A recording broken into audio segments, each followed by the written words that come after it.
Welcome back. We are here for the Between Dancing on Strings, episode 21. So last time, the hunters answered two questions, but we are here to see them resolve one specific one, entering the Fragrant Void. But before they do so, we're going to have an abbreviated dusk phase. We're going to miss some parts of it and then enact others. I'm just going to go down the line and then just see what we're going to finish up before we head into the resolution of the Whateley camera. All right. So resolve any playbook moves or custom moves that are resolved during the dusk phase. So we have the Factotum with day work. So treasure, Yes, is there? I think that at some point during the day, Treasure found something of use in the house. He found a small bundle of dynamite that he delivered to Marybelle as a thank you for her stalwart efforts in helping him out of his police problems.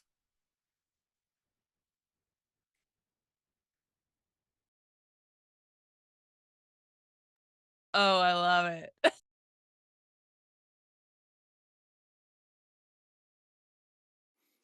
Yeah. I said in chat, that can only end well. Absolutely. Okay. And I believe that's it for anybody's true moves that are done in Dusk Phase, so that's fine. Um, again, as I said before, going to totally skip doing something in the house, plus also um, in London because, or the end scene because, like, you ain't going to be in London anymore. um, you guys already answered the questions. And again, just confirming everybody heading into the Fragrant Void. Okay. And finally, anyone want to do their Janus masks for just before going into the night phase? I think I'm going to hold off on mine because I think it'll Okay. be more dramatic to do it later Okay. because of my other mask. Okay. Oh, and then I just did want to point that out. So fact, pardon, Facsimile's moss-covered gate does not lead into a threat, into a new threat. It actually inherits a condition, but you'll describe that later on when you actually do it. So that's fine. Okay. So, anybody I else can want to do mine. do? Okay. All right. So, Val, if you want to go ahead and read off, pardon. I know you have, I believe it's a cosmic passage and a mask of the past. You sure? Which is past for me, yeah. Yeah. So I'm kind of merging the two together. Okay. That's fine. So I will read the two prompts and then do the whole thing. The Cosmic Passage, 1601, although I'm taking a liberty and making it 1591 instead. You arrive back at the time you originally departed. Do you stay? Either retire your character or narrate receiving a parting gift from the Virgin Queen. Tell the keeper what it is and add it to your personal quarters. I'm going to throw that over to somebody else to give me, though. And then the Mask of the Future is narrate a future in which you achieve widespread public recognition. What year is it? What happened? Take a keepsake. Ask another hunter what it is and then add it to your personal quarters. So, Sir Valentine Gys-Otteray, your majesty, barks the seneschal. The queen, pale and severe, yet resplendent in gold, looks at the kneeling man. Stand and approach. The man, clean-shaven, with a shock of blonde hair, stands and approaches the throne. Your majesty. I was much taken with your performance, Sir Valentine. Mr. Shakespeare is fortunate indeed to have an actor who can so convincingly embody the Maid of Orleans. Tell me, sir, do you find that playing the role of a woman comes easily to you? There is a scattering of mirth among the assembled courtiers. Sir Valentine smiles. In playing a woman who takes up arms and stands at the head of an army, I find that I have a most inspiring model in the Queen that stands at the head of our nation. The Queen gives a short laugh. I do believe it is I who find myself the subject of flatteries of Valentine. Tell me, will we have the pleasure of seeing you upon the stage again soon? I fear not, your majesty. Sir Valentine pauses, am called away. Not for very long, we hope. That remains to be seen, your majesty. I'm not sure when I will next see London. Then we must press you to accept a gift that you may carry with you. Sir Valentine bows his head as the Queen beckons him closer. And we cut from 1591 to 1937. A young woman dressed in armour stands on a stage. Her thick blonde hair is cut short in a boyish style. She strikes a pose with a sword. My courage try by combat if thou darest, and thou shalt find that I exceed my sex. She and Charles, King of France, begin to duel. And we cut again. A camera flashbulb explodes in a puff of smoke.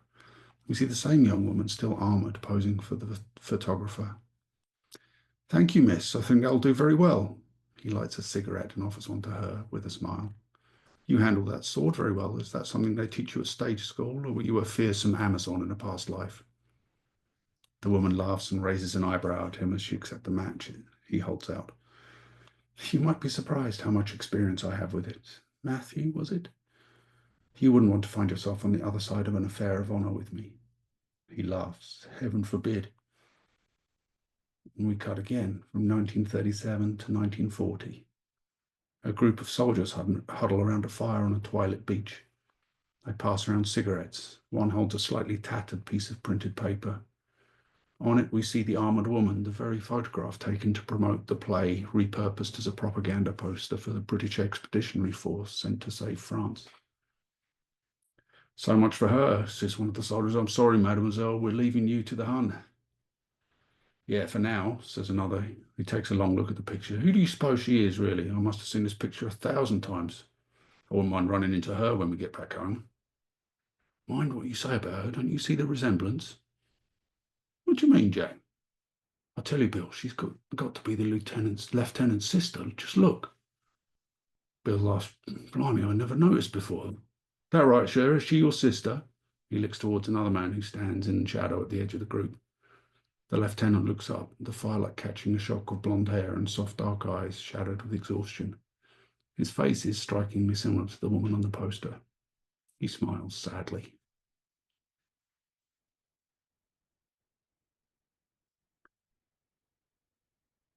So, anyone want to give me a gift from Queen Elizabeth in 1591? Oh, I have an idea, but I'm gonna check your personal quarters to see if there's something similar already in there, but I don't think there is.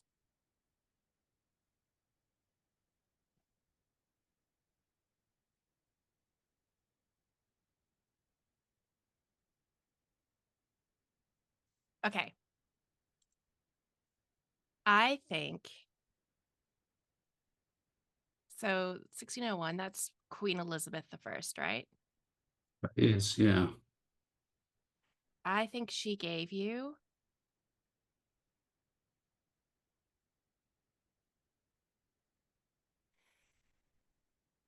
a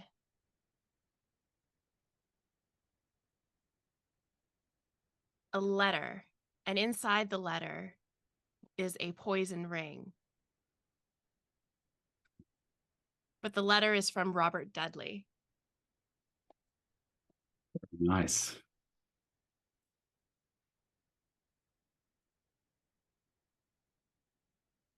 Now you already have maybe a ring, but this one's got poison. It's extra.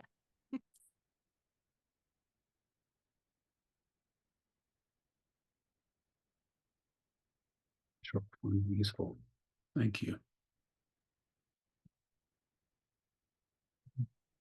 Think I've gotten an idea for the modern one.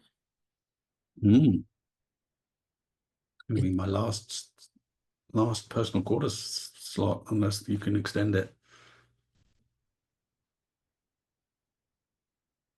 Sure that we can in the keeper, but I think At some point, Val, you've collected a headshot of yourself, signed by you to you.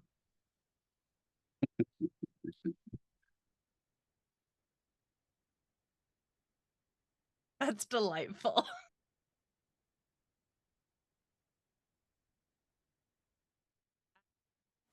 Anyone else want to do their mask? Yeah, I can go ahead with Damon's.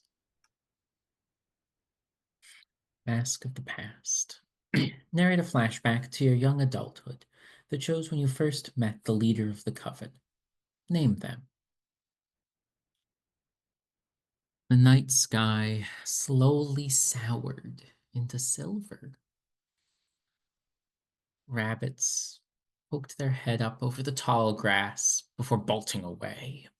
Birds took to the winds, fleeing before a coming storm.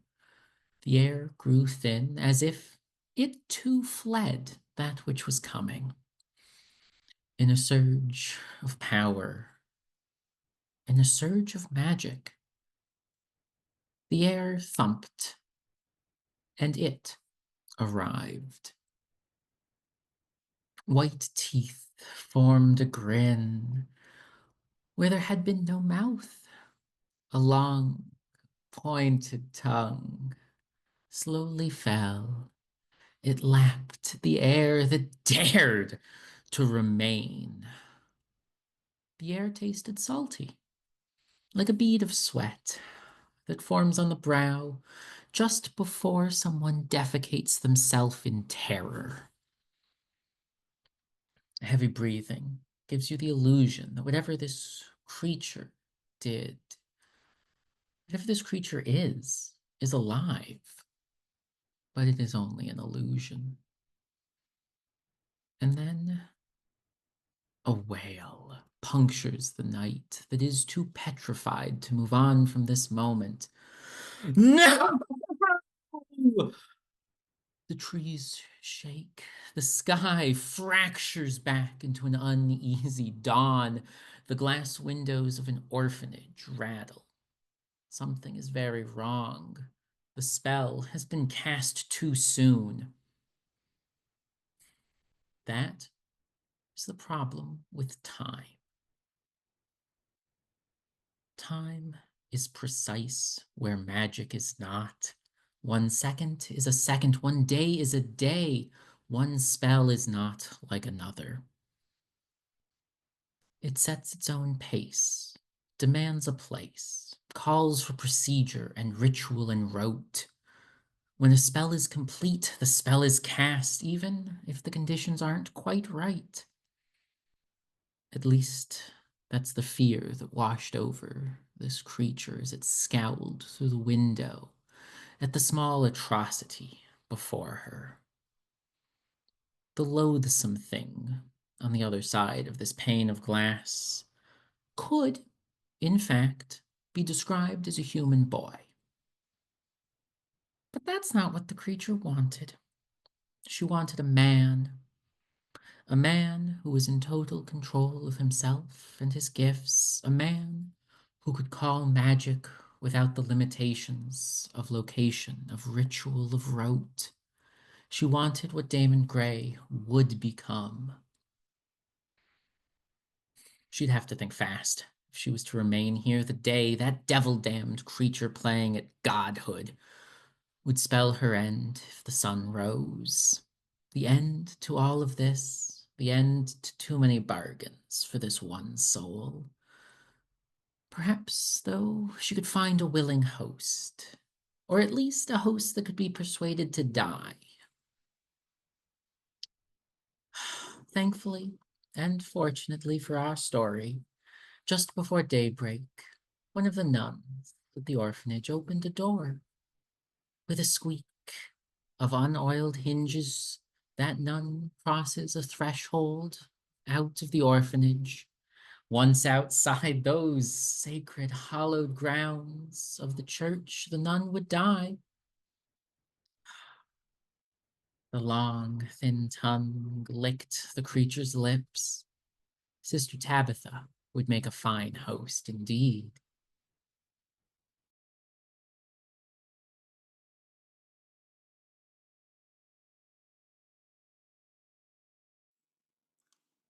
Me likey. Anyone else? I don't want to follow that. I think, or either one of those actually. So I think I'll save mine for a little later as well. Perfect. That's fine. That is perfectly fine. That's a real mood. Seriously? Oh my god. Amazing. Oh. Okay. You have all decided to go to the Fragrant Void. The threat itself. You answered the question, what circumstances will cause someone photographed by the camera to disappear? You have determined you will resolve the threat by reversing the process. Bring back Penelope Levy back to this world. And also use the camera to transport yourself to the Fragrant Void and make contact with the entity there. I guess you also want to gain access to the custom move Voidwalker. So, with that, I believe you have figured out a way to do that, given the anchor, I guess, that is treasure, and some of the items that you, I think, will be putting together. I ask you, before you go, any preparation that you make, anything that you try to arm yourself with, bring with you before you go, or talk to each other about anything. And do you hold this? I mean, you said you were going to be bringing Portia back to Hargrave House. Are you leaving her there in the care of Isabel? Or are you going to grab whatever you need at Hargrave House and then head back to the society to do that there? Where is this going to happen? We took the camera, didn't we? You did. I think we should do it on our turf. Yes. Maybe Portia could operate the camera while the rest of us are in the frame, so to speak. I like that. I almost feel that we should do this from the map room I like it. so that we can find our way back. Smart. Any other preparation? I think Portia will, um, still be a little bit hysterical. Maybe Isabel greets you at the door and sees who you have in hand. But she doesn't say anything. She just kind of like, take Portia into the kitchen and then maybe trying to give her like a calming cup of tea or something. I don't know whether Isabel would actually mention what she found. Especially if you all look like you're thinking of something else or getting ready to do something else. I might give some thought about how Val is dressed. But certainly, like, carrying equipment and things ready for an expedition into danger. Marybelle is dressed as usual, but has just finished retuning all of her parts, so things will be running smoothly, so to speak, once we get into this strange place. But I think they're standing in the map room looking at one of the maps. It's a just a strange constellation map. Nothing. We don't know what we're heading into, so they don't know what to look for in the map room.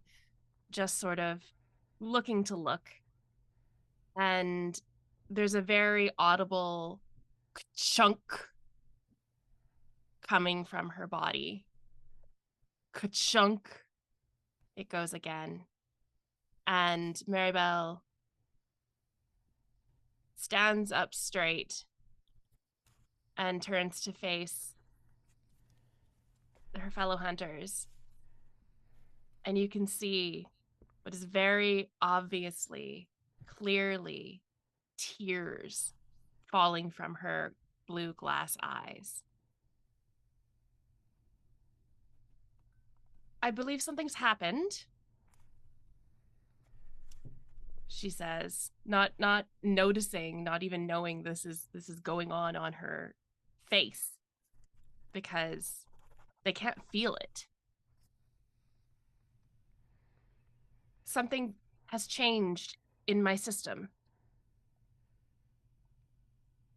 Something terrible has happened. Or perhaps it is not terrible. But something's changed, and I don't know how I understand it, but I do. And they look to Mr. Gray and say, I believe, Mr. Gray, that I'm having an emotion. I would believe that you are. I do not like this. They are not all happy ones, as the handkerchief would go to underneath your eyes. I grab the handkerchief from you and look at it. What is this? What is this? What is it? Is this tears? From anyone else, I'd say yes. How is this possible? I do not have tear ducts.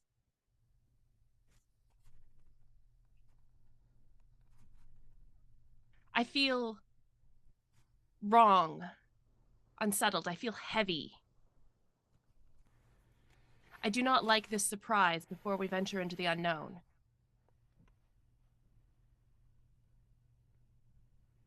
I feel vulnerable. Is this how you feel all the time, Treasure? I do tend to feel vulnerable, yes. It's not always bad, though, Marybelle. Some of my happiest moments have been when I was vulnerable. Maybe that'll be the same for you.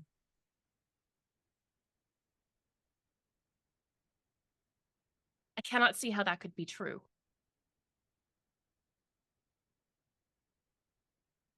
Well, I've come to understand that you are very wise, but perhaps there are truths in the world that you have yet to experience.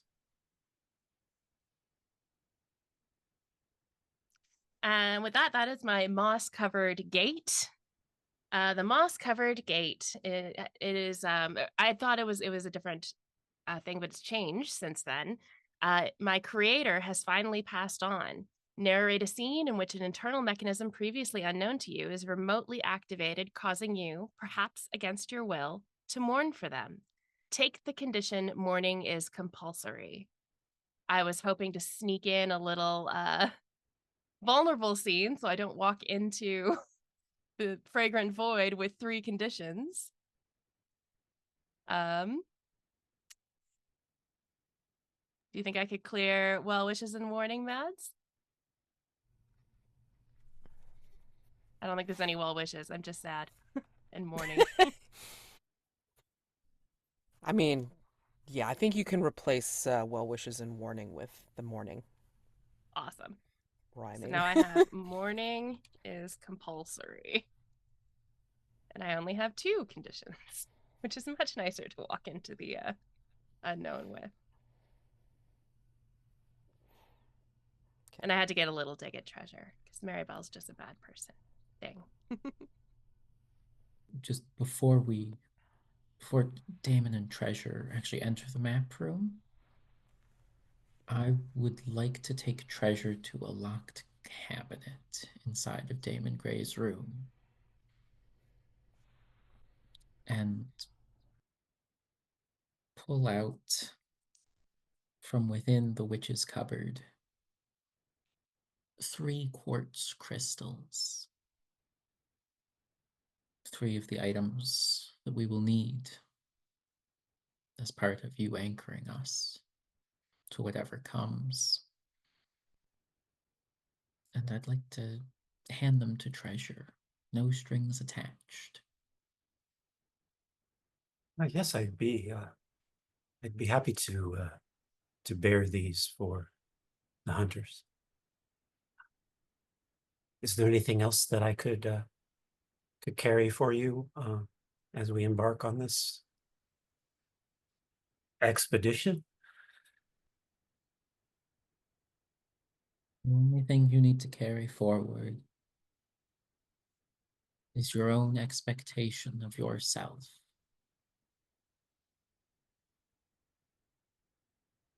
Well, I'll try to see that expectation is suitably high. Shall we? Absolutely. And the way the witch's cupboard works, add those to your personal quarters. Marybelle's wearing their usual thing. What is Daymond, Treasure, and Val wearing?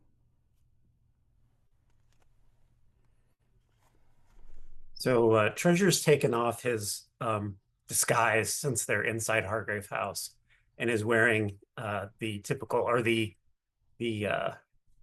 canonical fairy suit and bow tie with the gold flame tie pin. Damon's having his photograph taken. He's back in his traditional burgundy and black. And Val? I think for the first time, Val is in a suit of armor with chainmail and an open-faced helm and a tabard over the top. Does the tabard have any specific design on it? Yes, I think the family crest, which I'm just wondering what that would look like. It's a shield design divided in half down the center. And on one side is the sun, and on the other, the moon. But the background of both, the color in the background is the opposite of what you'd expect. Behind the sun is black, and behind the moon is blue. Do you carry any weapons? Yeah, I think I have the wheel-lock pistol that is in my personal quarters. Probably, yeah, I think they probably have a sword. Okay. So, you're in the map room. You're all dressed and ready to go. And I think this is where Isabel will bring kind of support Portia coming into the room. She's clutching a cup of tea in her hands, and she's looking quite wan, like as if energy's being drawn out of her, but I mean, she doesn't know where her husband and her servant are, whether they're even alive.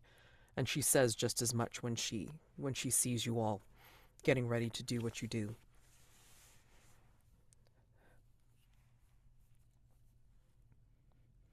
I know you're daring this. Please, do your best to find Cyrus and Periwinkle. Please. I don't know. The camera wasn't used properly. Please, just find them. We will do our utmost. And we will attempt to find Miss Levy as well. She nods, and Isabel will look up, and she'll actually go to you, Val, and say,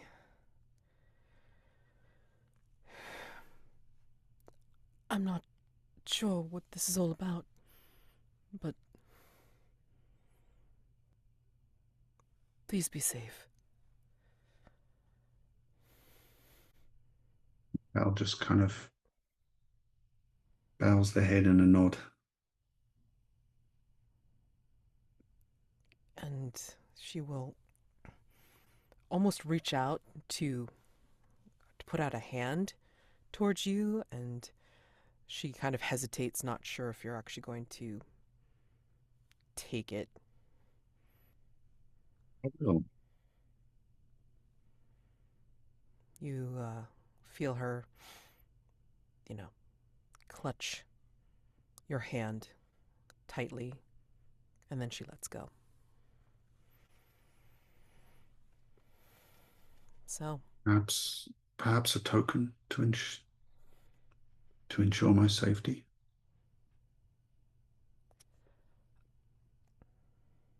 she thinks on it, and she will reach into her dress, and she pulls out like a small it's like a small pendant, like a small necklace, and she will slowly like hand it off to you, and it looks like some kind of silver locket of some sort. I just say softly, thank you, and then I'll put it on around my neck and tuck under the neck of my armor. She looks at you a little sadly and just says, "Come back safely,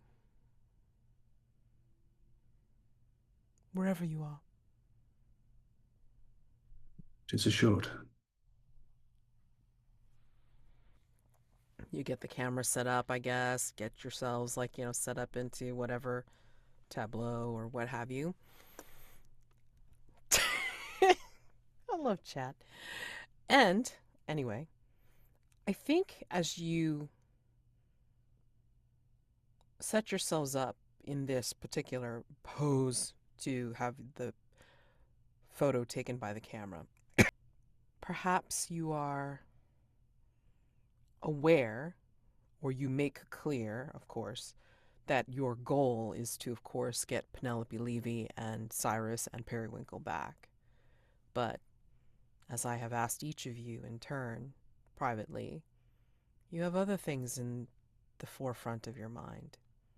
And I think this is what brings you into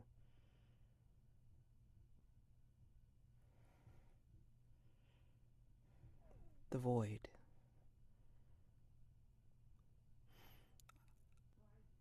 Who activates the camera? Or how is the camera activated so this way you're all in the picture? Like, what is the ritual that gets you there, but you are all in the frame? Like Mark's idea that Portia should activate it. Okay. Right, and maybe we've inscribed or with salt or something, like put that mathematical equation kind of around us Ah, on the okay. floor. Got it. Okay. I like that. And I think that we're all standing inside of this circle surrounded by this equation, in hopes that it'll get all of us Mm-hmm. and not just treasure. Right. Uh, perhaps you might all want to place your hands on my shoulder or arm or something. Hopefully we won't be separated. Treasure will feel a heavy gauntleted hand on his shoulder. Treasure won't feel Mr. Gray's touch. It won't be with a physical hand, but a reassuring presence in the mind. Marybelle's hand comes down hard on Treasure, even though they're a fair bit shorter than Treasure is. But I think you can feel that her hand is shaking, as if it's hard to tell from her outward exterior, but they're definitely almost racked with sobs, and the tears are still coming down. I think feeling that, Treasure just takes his hand, just sets it gently on top, and well, Portia, are you ready to do the honors? Certainly. Don't forget what you promised to do. And the camera sees her hand shakily reach for the camera, and she closes her eyes and doesn't even look, but she hits the right button and buttons. And you each feel, even though it's this camera, this box with an eye, you feel this eye looking at all of you all at once, each one of you individually, even though it's pointed at Treasure. And it feels like it's bigger. It feels like it's bigger than the map room. It feels like it's bigger than Hargrave House. And it's seeing you all from all angles, from outside and inside. Please tell me what it feels like to have darkness and a hollow eye looking at you from inside yourself.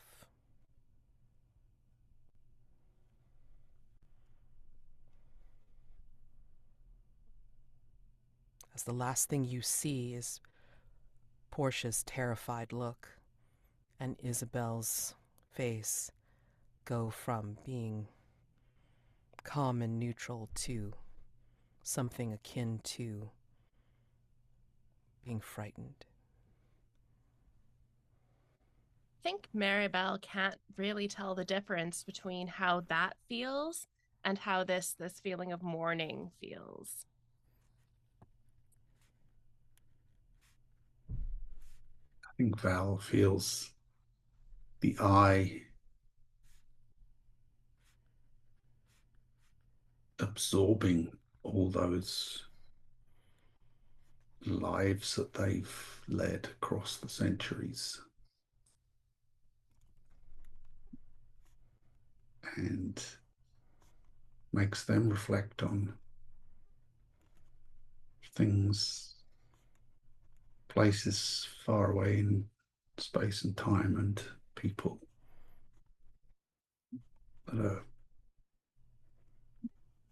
long gone. I think Treasure feels that sort of vast, all-encompassing hollowness, reflecting the hollowness that he feels all the time inside. And at least for a moment, despairs that he'll ever feel like a whole person.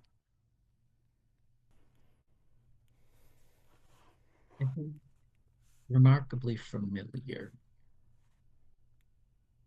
Being looked at outside and in by something more powerful than you could possibly imagine. But there's a wrongness to it. Almost as if a protective suit of silver threads is being looked straight through to the skin and the man underneath. Marybelle, I think you experience this morning, as you said, that weight, that heaviness, and it's almost overwhelmingly crushing, as it feels like you're being looked at from within and you're almost drowning in it. These tears are now something physical, something felt, because you are drowning in it. You're breathing. It's all in darkness. You can't see, but you feel like you're breathing. You can smell. You smell salt, but it turns into something immediately stuffy and decaying. You can't see just yet. And you feel like a whoom, like as if you've landed somewhere, not quite on your feet, not quite completely prone, but just someplace where you've just been knocked with a heavy weight. Treasure, you sink in that despair. The hollowness threatens to swallow you whole. And then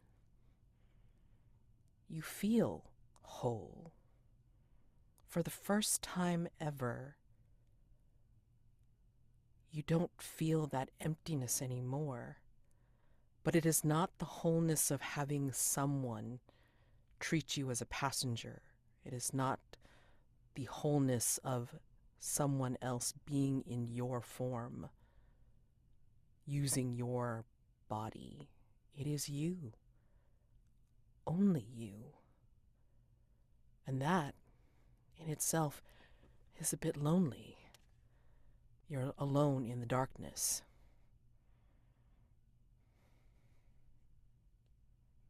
Daymond, you feel naked. The silver threads are no longer protecting you. You are being seen down to the man underneath those beautiful shining silver threads. It is as if you are curled up in the fetal position, somewhere in the dark. No clothes, no threads, just you. It is cold here, and yet you are not alone. It is dark and you cannot see anyone.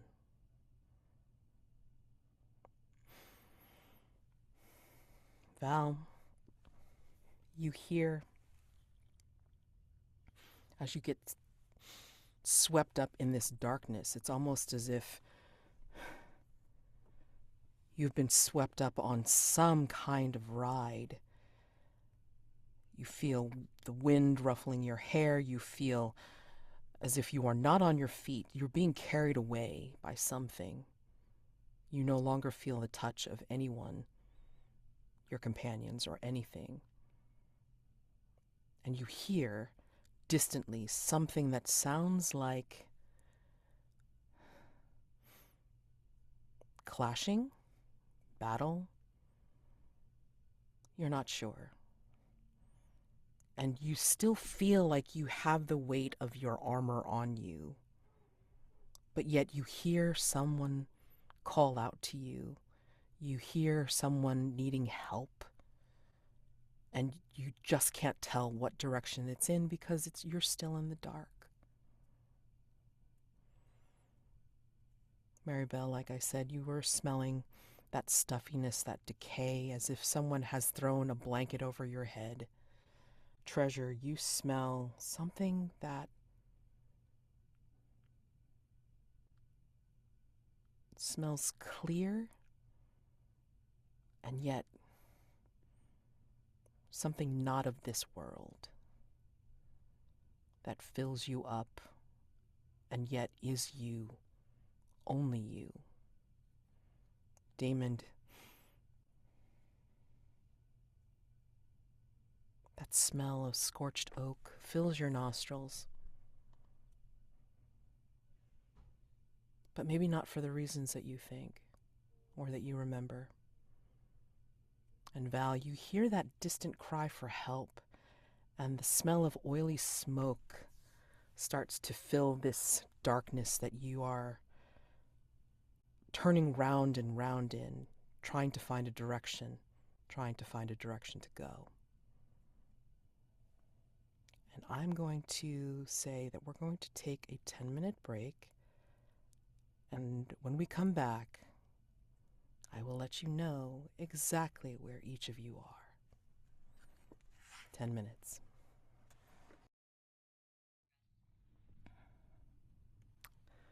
Marybelle, you feel this weight on you. It's stifling. And you realize that part of it feels as if, well, first off, that you feel it all is amazing.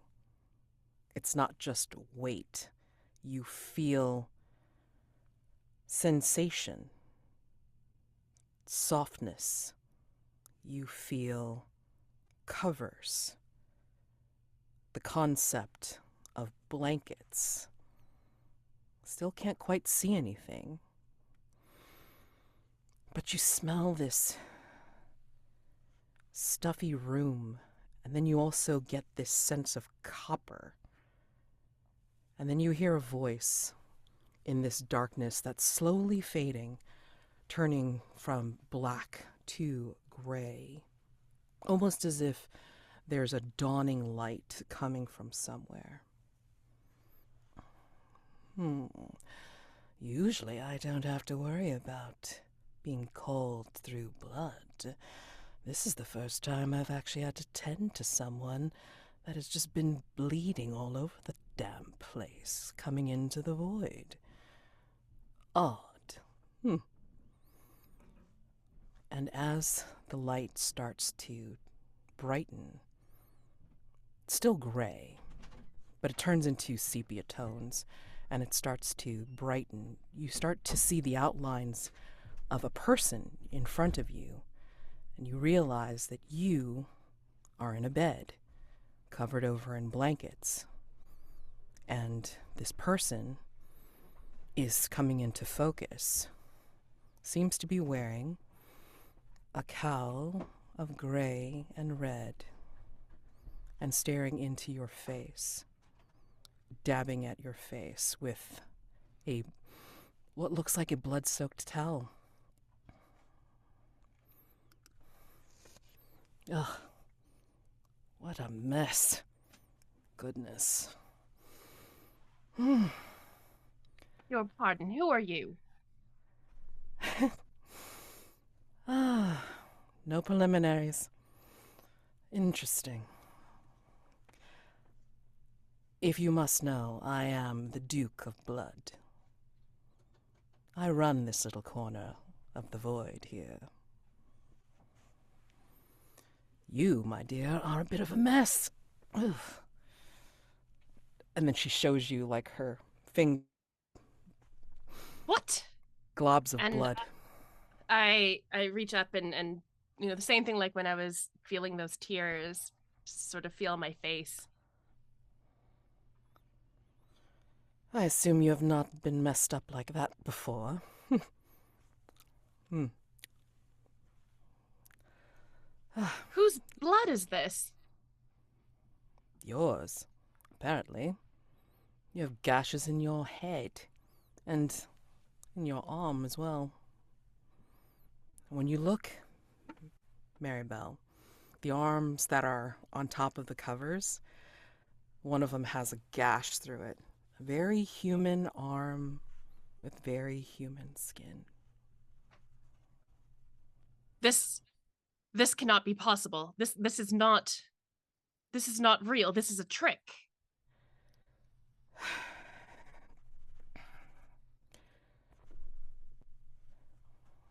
There are those that come in through the void by different ways, of course.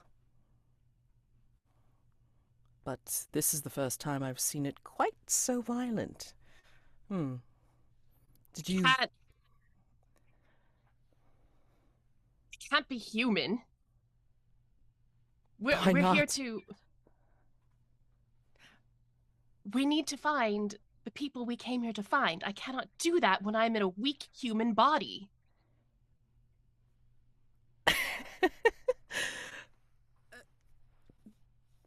Oh, let me start by asking, what were you before you were in a weak human body? Certainly not this. Human bodies are capable of quite many things. And so am I. And one of those things is not bleeding. This is, and I think I'm going to throw the covers off and take a real good look at what I'm looking like. Mm-hmm. And, as you do so, some of the droplets of blood, I think, like some of the drying blood probably gets flecked off your face. And then you will see that, she flicks her fingers and some of that blood starts to float off of you and then come towards her. And then you realize that as your vision clears, that she is dressed in gray leathers underneath her cowl, and she is spattered over in blood.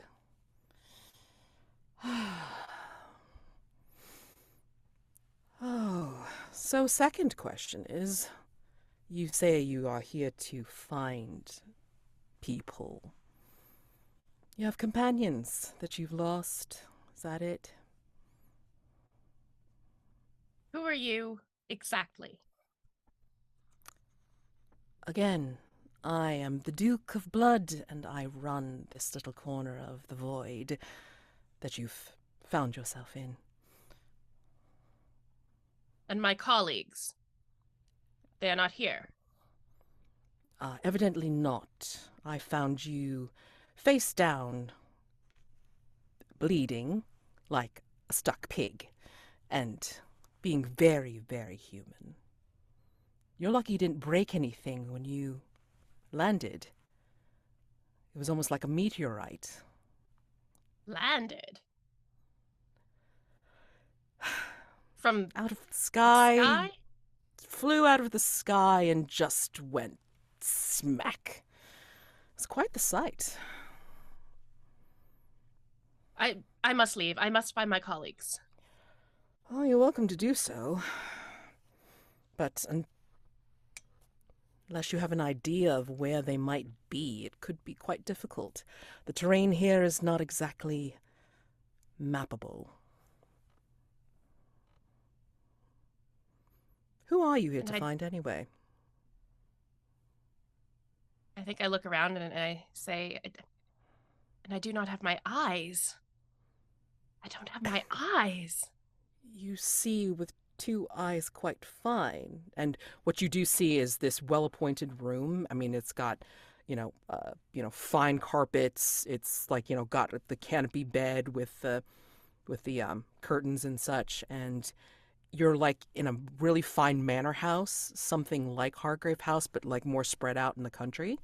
And outside you see outside of the French door window things, you see like kind of like a gray rolling landscape that looks like it has trees in the distance, possibly a village, and like some obsidian-looking buildings like further out.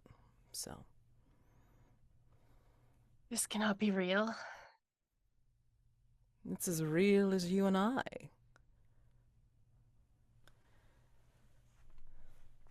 Tell me, who have you come here to find, if not yourselves? Others who may be lost here.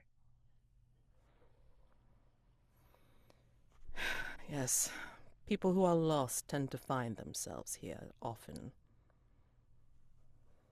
And you? Is that how you came here? My history here is long and storied, a bit boring. Don't think you want to stay and find it. Or hear it, excuse me, since you seem to be intent upon finding your companions. I am indeed. Why don't you tell me who you are here to find? Perhaps I can help.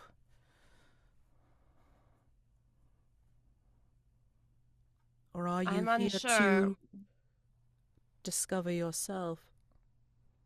There are others who have come and found more of what they seek here. I do not need to find myself. I am right here. Not of a philosophical bent, then. I see. Ah. All right, I do then. not know if I can trust you. Someone with the title, Duke of Blood, seems like they would not be trustworthy. If you must know, the name I used to be known by was Artemis Everly Grey, but that was quite a long time ago. Are you from England, then? Yes. Did you come here via the camera? Oh, that camera. Yes. Yes, that lovely camera. Atticus Whateley's little pet project. Yes. But that is not the only way that you can get here to the Fragrant Void. Come, walk with me. See about looking through the manor house, and perhaps we can answer some questions, since you seem to be so reticent about sharing. Maybe I will tell you my sordid story after all. And I think I do get out of the bed and take a few steps, and you will I notice look that you at are tottering on. You're wearing what you are wearing, but made for a human form, and you are tottering on very human legs. my feet. Your feet, yes. They are small and dainty and cold. Would you like some slippers? Or a robe? Both would be appreciated. Of course. And Human she will... skin is terribly cold.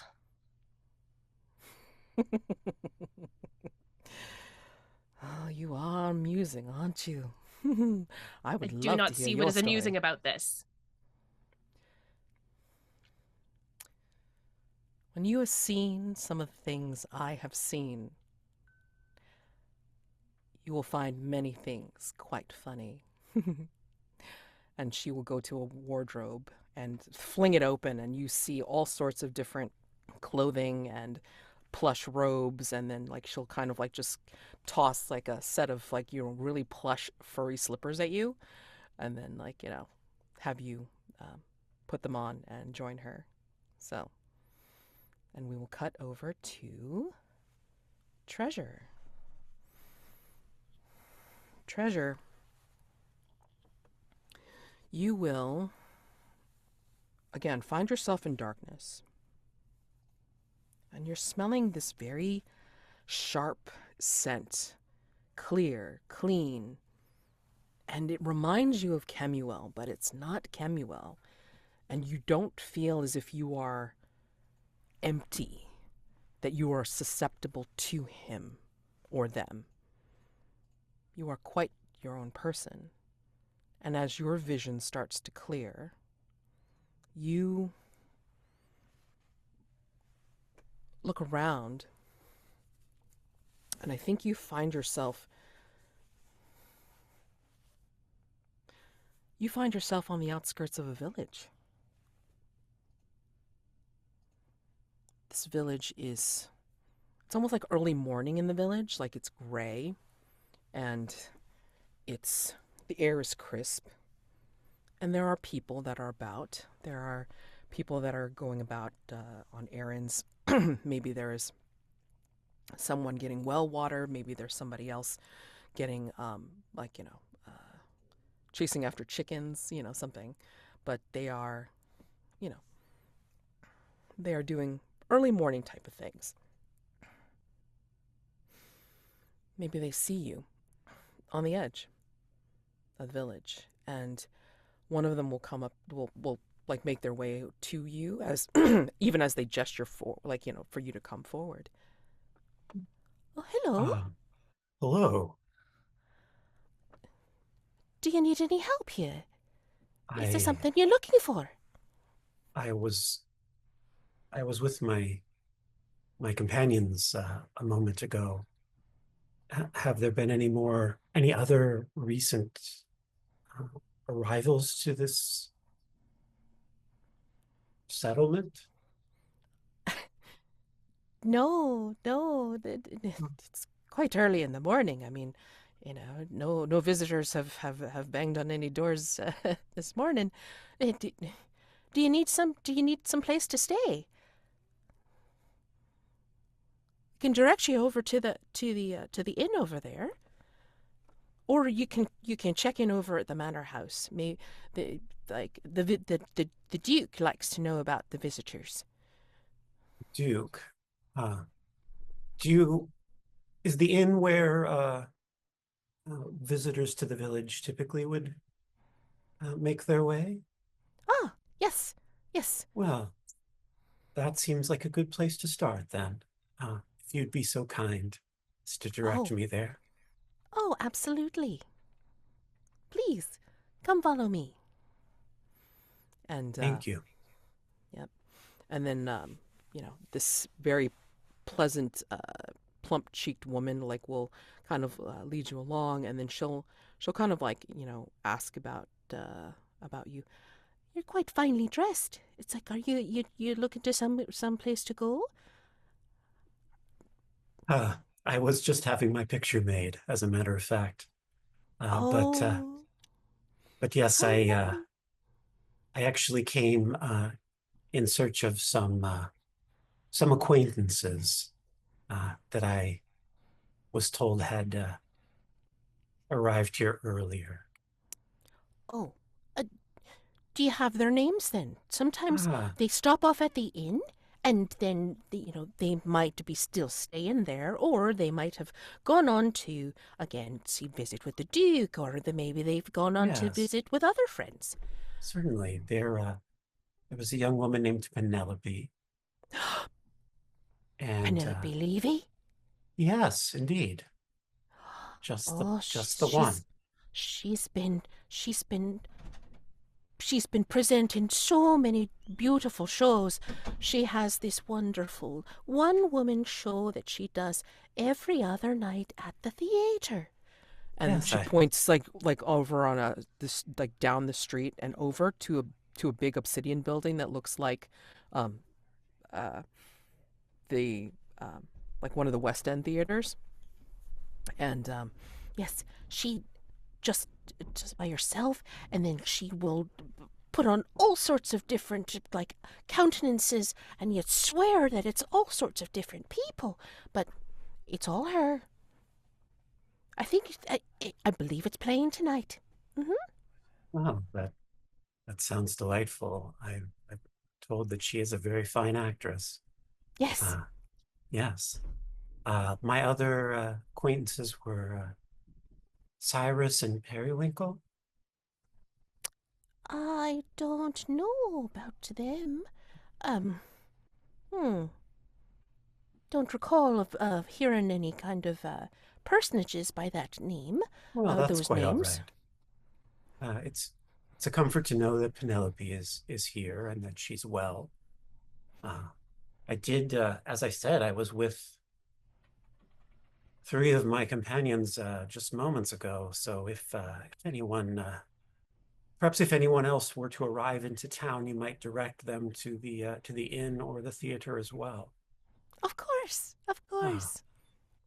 yeah, it's most congenial of you. I greatly appreciate it. Of course. My name is Anne. What is your name? And my name is Treasure. Pleased to meet you. Come along. I'll take you to the inn, and then Oh. we'll get you all sorted. Very good, very good. Thank you. You're very welcome. And we're going to cut over to Daymond. Daymond, you are, again, in darkness, and you feel like you are curled up in the fetal position without your suit, without your threads protecting you, and you feel like you may be on the cold ground or someplace rocky, but you do feel a presence around you. Not in you, but now it's around you, as if it's watching. And as the light, again, starts to brighten up, as if dawn is breaking, even though it's a very gray dawn here, I think you will wake up, again, finding yourself completely unclothed, no suit. But I think you'll also notice that when you look at yourself, for what you see, you do not see any scars on your body whatsoever. And you are on a kind of like a, not an outcropping, but like you're on a hill with kind of like rocky nooks, like rocky platforms on it, as if the remains of like a ritual site, but none of the standing stones are there anymore. And then there are recesses in this hill that look like they have like some standing pools from rainwater or something like that. If you happen to scrabble over to one of those and look at yourself in a reflection, in the gray sky reflected into this pool, you will see that you do not have any silver scars at all. On seeing that, Daymond will fall to his knees and cry tears of joy and thank whatever process did this. I don't have to choose.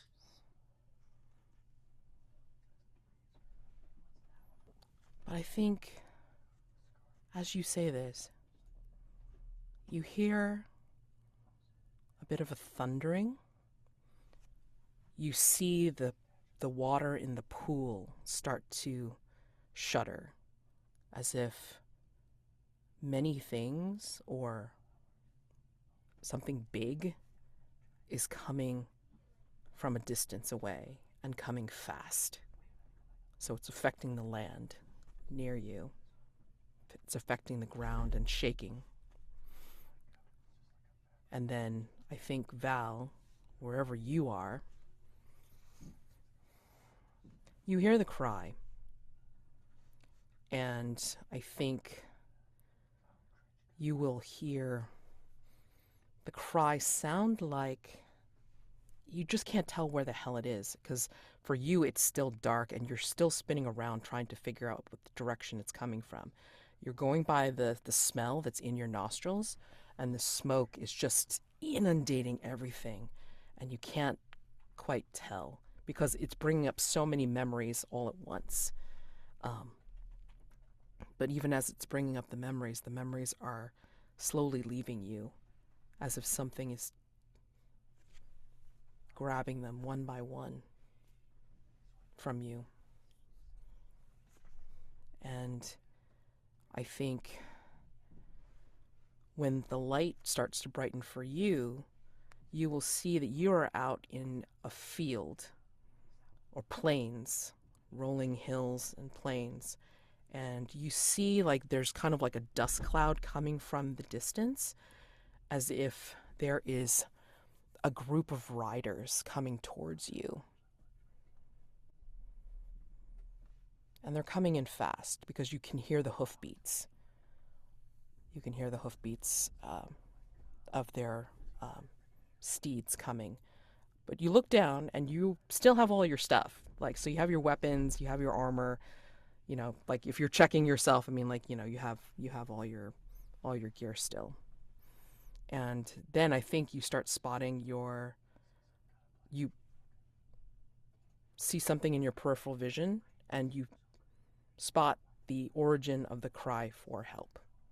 I think you'll see if the riders are on one side, on the opposite part of the plain in the distance, you'll see what looks like a figure crying out for help. And it looks like, who knows? It looks like Mari. She's running, as if away from the riders. I think I take off running as best I can and yelling and shouting to try and attract attention. For whether whom? it be hers or the riders, to try and draw them away from her. Okay. So, you're going to make the first roll of this of this session. So, night move, please. What are you afraid will happen if you fail or lose your nerve? If you're trying to get the attention of the riders and take the heat off of Mari. They'll ignore me and ride her down. Yeah, I think it's worse than that, in that you will see them not only ride her down, but they will snatch her up, and you will watch exactly what their intent is when they grab her. And then you will also see what is chasing her. So. Vitality? Yeah. Or sensitivity. I'll even accept sensitivity in this wacko place, so. I can go with vitality. Well, it's the same difference either way. Yeah. I'm just seeing if there's any. The only personal quarters item that seems to make sense would be the pressed emerald orchid that draws attention to me, but I feel like that's something they'd need to be able to see for. I'm not sure that works at this kind of range. Wait, what are you trying to pull? What are you trying to pull out? I was trying to think if there was something that would give me advantage here, but I don't think the item in question would be appropriate at this kind of range. It doesn't really make sense. Can make it make sense. I mean, parlay me, man. You know how. Let's see what the dice do to me. Okay. I got a couple of masks left. Come on, Damn baby. it. Killing me, man. That's a 7. 6 on the dice, but luckily with vitality, it's +1. All right. Okay. So, tell me with your 7, who or what exactly your mode is. Are you trying to catch up to Mari, or are you trying to stand your ground and get in front of the riders and just, like, defend? What are you trying to do?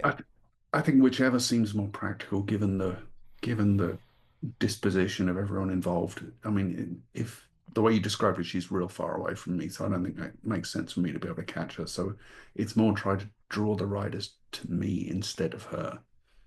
Okay. Alrighty. Yeah. So, tell me what you flourish or what you do exactly to gain the attention of the riders. I run and I shout and I wave my sword in the air. Okay. I think what you'll see, even though all you can spot at the moment is the dark silhouette of these riders, and they look like they're horned, like either the mounts or the riders are wearing horned helmets of some kind, um, or at least the one in the front is. And you can see that um, they are just, again, just silhouetted, and they are like, veering off from chasing after Mari, and then like, spot you. Like there's like a kind of a hesitation in their line, and as you're doing that, the distraction or whatever, they veer off, and then they start to head your way, and they will um yeah, they'll ride up to you, and they will sorry, brain is like is starting to arrest itself. Hold on. And so you see the dust coming up of the riders. And it isn't until they get really close up that you see the main rider has a flowing black duster that they're wearing, and incongruously it looks like they're wearing like, high safari boots, trousers, like a safari shirt, but atop their head they have a deer skull mask.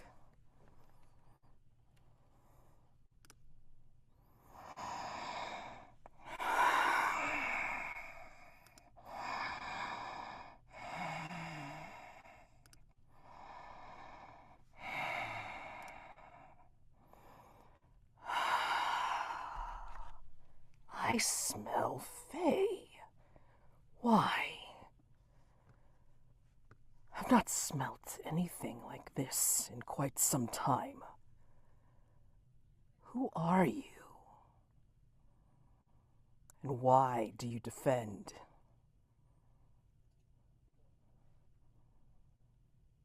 That which we chase. Why do you defend our prey? I defend those in need of protection. Why do you hunt her? She has no need of your protection, foolish one. Nevertheless,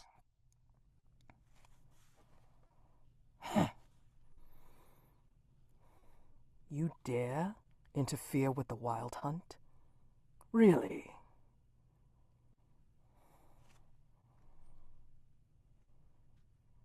I am sworn to protect those who cannot protect themselves. That does So yes, I dare. That does not sound like any Fae I have ever met before. Huh.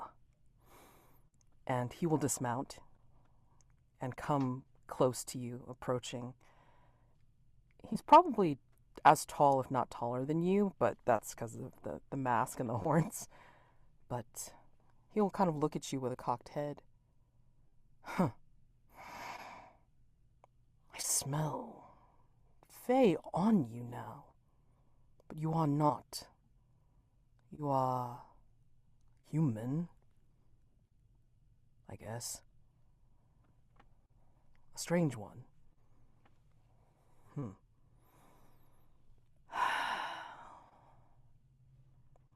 I ask you again, why are you hunting that woman? She works for an agent of the void. She is prey. As you would be too if you work for her master. I most certainly do not. And yet, I had hoped to free her from that bondage to that master.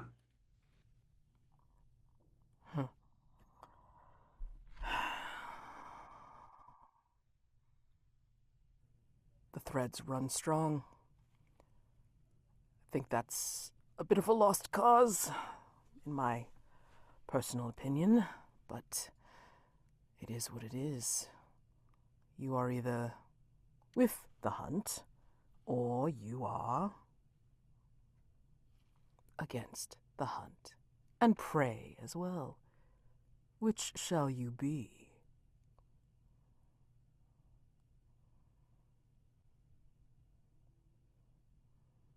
Lost causes are something of a specialty of mine, and I'm not one to back down from a fight. So be it. And he will draw a, again, incongruously, he'll draw a pistol. It looks like an old Colt Navy revolver. Something familiar to you as someone from Hargrave House?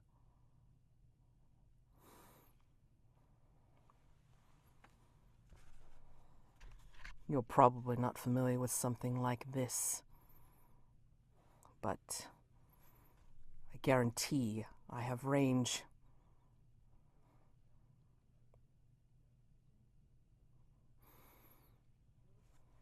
I think I will draw my wheel-lock pistol at the same time.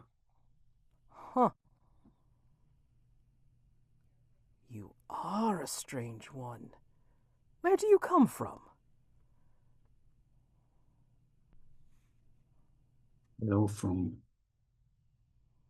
England, sir. England? Hey, really? Do they still talk about... And he removes his helmet. Do they still talk about the Wellington... Sir Atticus Wellington Hughes?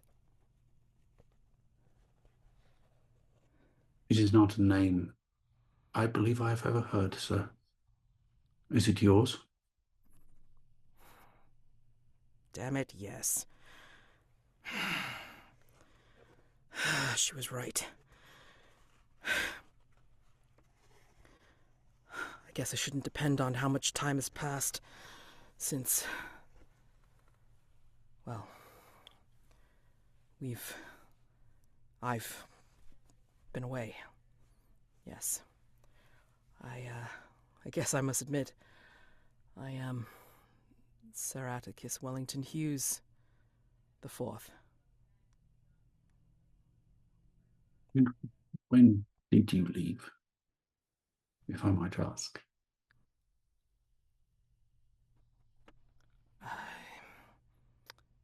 I dealt with Titania, and I dealt with the Queen of Hearts. Oh, that was quite the adventure. We were bouncing across all kinds of time on that one. Oh, last I heard, Victoria had died before I left and came here. It's a bit of a faff, really. My title here is Bishop of Blood, but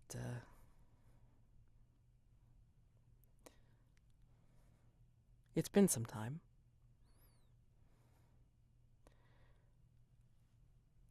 What are you doing here? I came here to find 3 people. I came with 3 companions. I do not know what has become of them.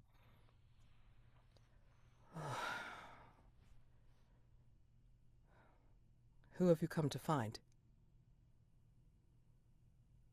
Penelope Levy. Camera. Cyrus. You're here because I Cyrus blasted Camera. Abernathy. Yes, yes, yes. Oh, he's here too? Shit. I believe I may have been responsible for sending him here. Interesting. Even we And didn't do that. Periwinkle. You sent the houseboy. Perfect servant, that one. Great. Well, not much for it then. We'll have to see where they are, but still.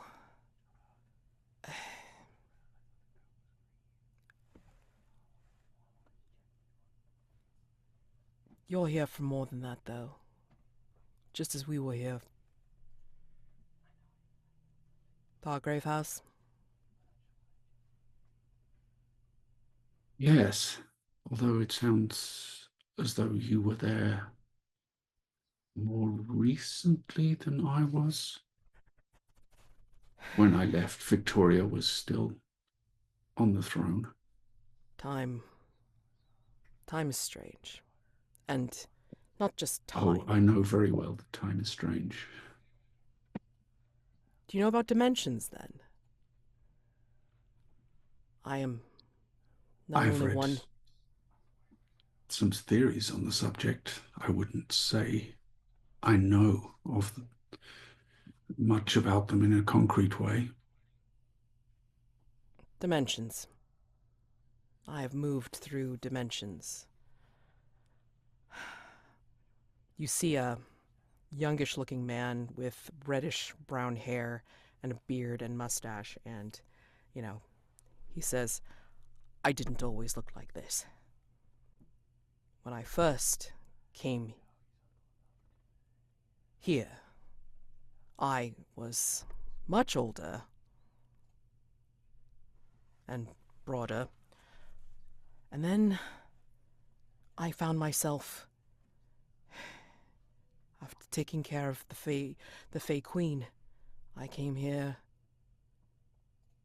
chasing after a friend, and then I was younger and in a different time, a different place, a different dimension, a different Victoria, serving a different Hargrave house. So, I know, sir. I know. You said you were here to find a Penelope Levy. I was here too for that very reason. And we did. We found her. We brought her back. And now you're here doing the same thing. My companion here, she went through the same thing as well. We are just perpetuating the same thing. You're saying my quest is doomed then?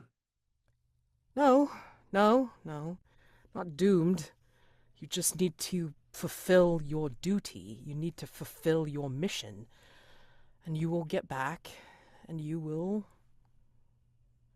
save your world's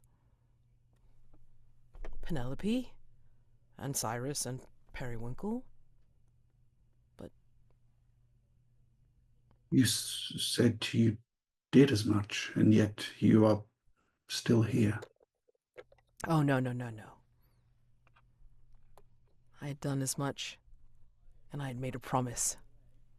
I made a promise to return after I was done with serving Hargrave House and my hunt in that world.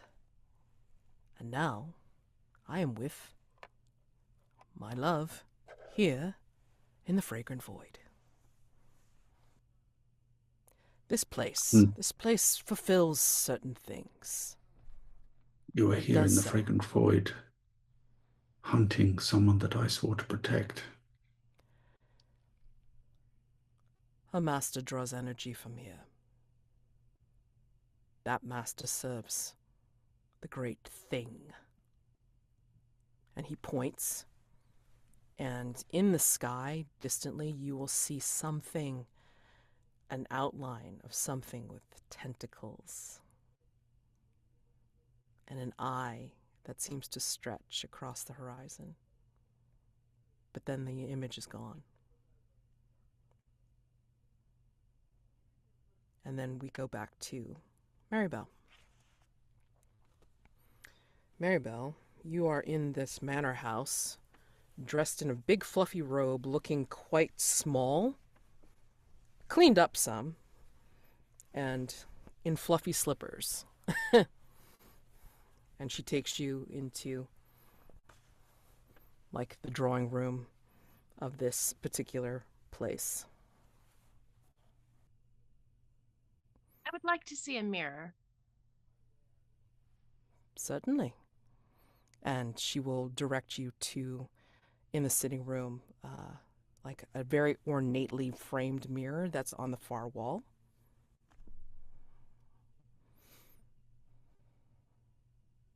And I step up to it. What do you see in the mirror?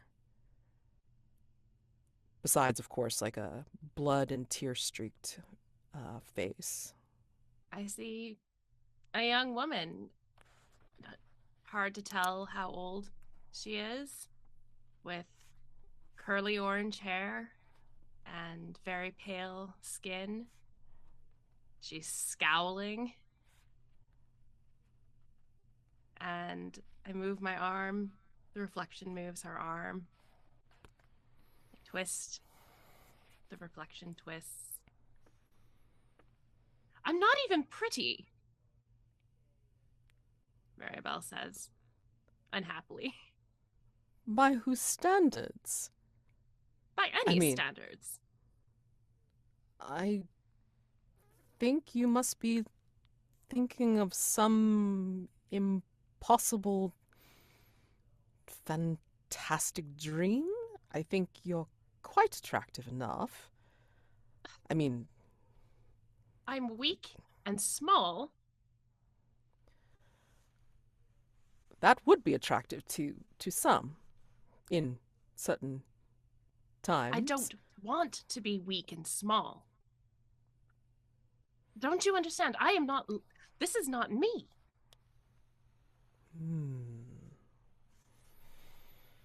How am I supposed to do anything with this body?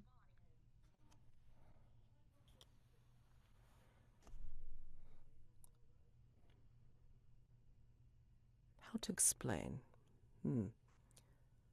This place, when you enter the Fragrant Void, will do something to you that will change you when you enter into it. It depends on what you are thinking of when you enter in. If you are concerned about a mission, then it may not change you very much. It may change your purpose. But if you're thinking something about yourself, or concerned in any way about your true self, then those thoughts will permeate as soon as you enter the rift of the void. Something changed you. I think I would like to do my mask now. Okay. If that's okay. It'll be fast. Oh, yeah. Sure, absolutely. Narrate a flashback to when you first expressed a desire for autonomy and the lesson your creator taught you to remind you just how dangerous the world beyond the workshop could be. We see Marybelle in the little hedge witch hut that this creator owns. And they're standing at the window looking out at a rainy night. I wish to go outside and experience this rain, Marybelle says. The head witch, hunched over a table, a book, scoffs. And what? Get all wet? No, you're staying in here. You're not to go outside without my permission. You're not to do anything without my permission. Marybelle looks at the witch with confusion. And why do I need to ask permission? I'm my own person. You do not ask my permission when you choose to do a thing.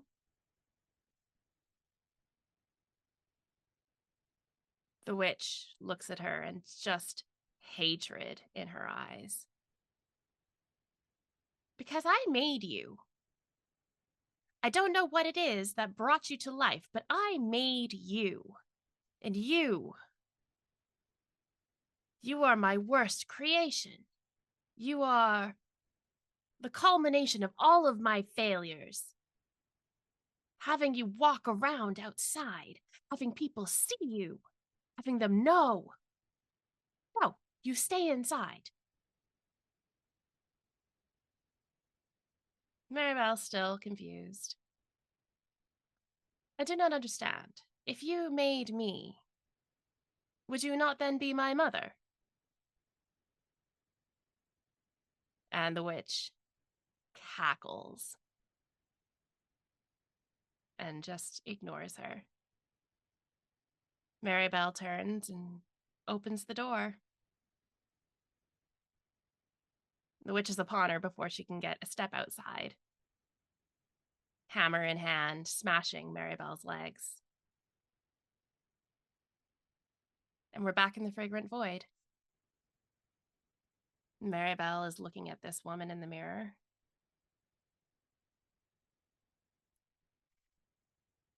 When we were getting our picture taken, with the camera that sent us here, I had just received a sudden shock.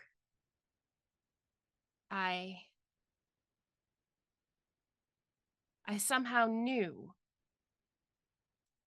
that the person who created my body had died. I knew it, and I don't understand how. I just knew.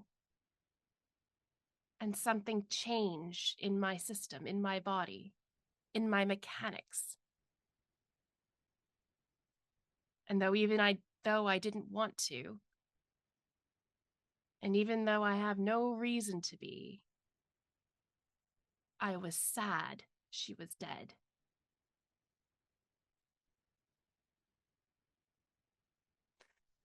Mourning the loss of people that the whole world is better off without. Truly, that must be the most deeply flawed human thing.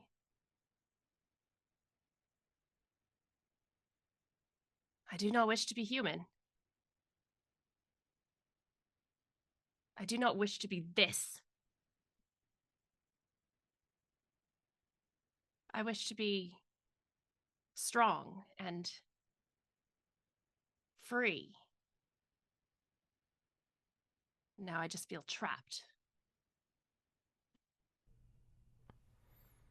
I felt that way when I was in the regular world, trapped by the limitations of my human form. And I came here, and I found that I could do this. And the blood splatters come away from her body and then start to form a small storm around her head.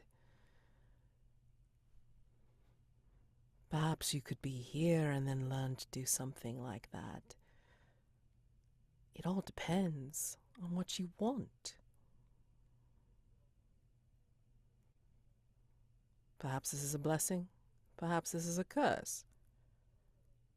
What you were was in itself perhaps a limitation, and this connection to your creator, mother, Mother, is just one of the things that held you back. Now you can be anything you want. Here. What I want is to find my colleagues. If this has happened to me here, I hate to think what happened to them.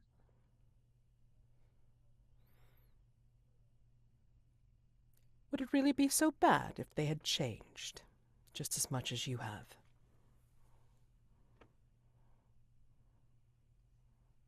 My colleagues are flawed beings. As humans, they, of course, are flawed. But they try. Even weak little treasure tries to do good in the world. If I could wave my hands like you do and cause a miracle, I would take away all that burdens them so that they could be the powerful beings that I know they are capable of being. But their human condition holds them back. Their burdens.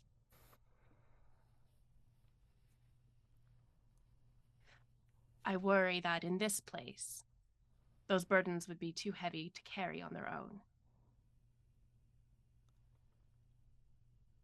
You say you don't want to be human, and yet worry and wish for those that you are concerned about to be better and more than they are very human emotions. Did you consider that? No, I have not. And I do not wish to. Too late. You already have.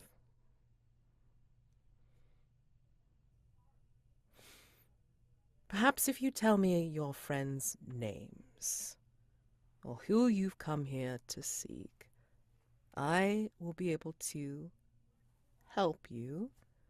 The village might have more sense of who is here. Anyone that has come, not in the spectacular way that you have, those that have come to the Fragrant Void tend to wander into the village. Or to my manor house, of course, but... I suppose you have not killed me yet, or tried to.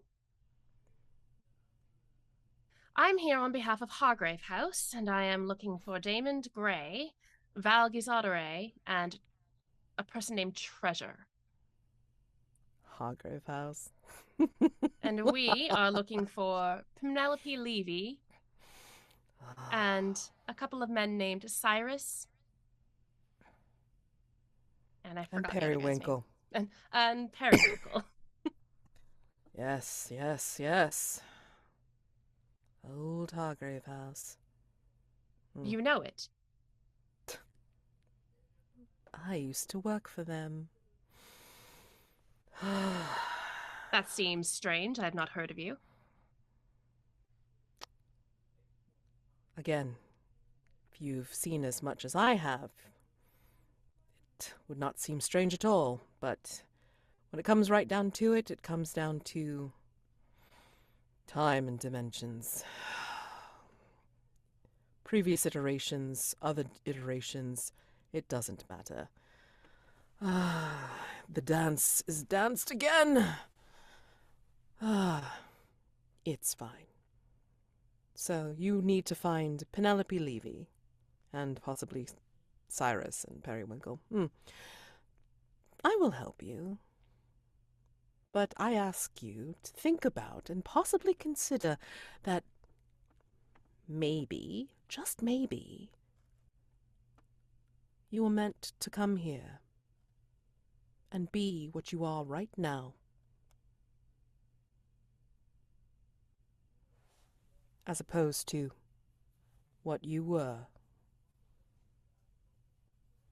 Meant In by the whom?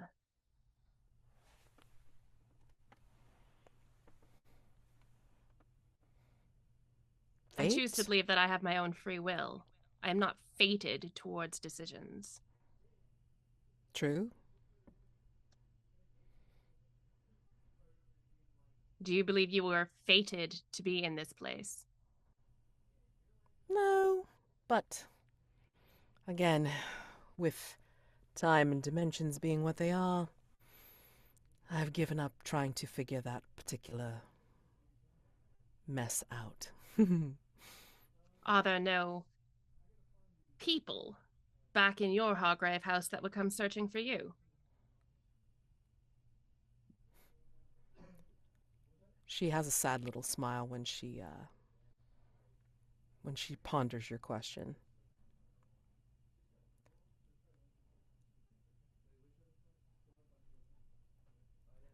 And she looks back at you. I don't think so. One is safely ensconced in a time and space of her own. Another might be long dead. I'm not sure. And another, if he's lucky, he's lived out a nice, happy life. But that's neither here nor there. We're concerned about you and your companions.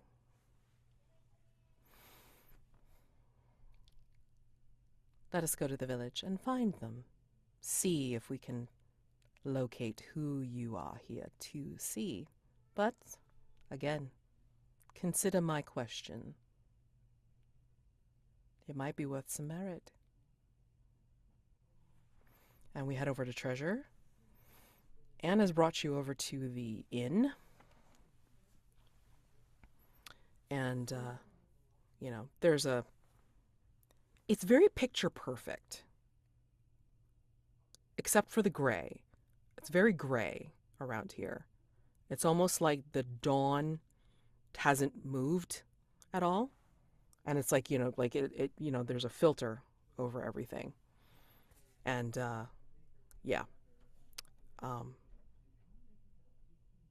you just want to see that the bartender or the innkeeper is just, kind of greeting Anne and then saying, "Oh, so, Anne, you brought another customer for me then.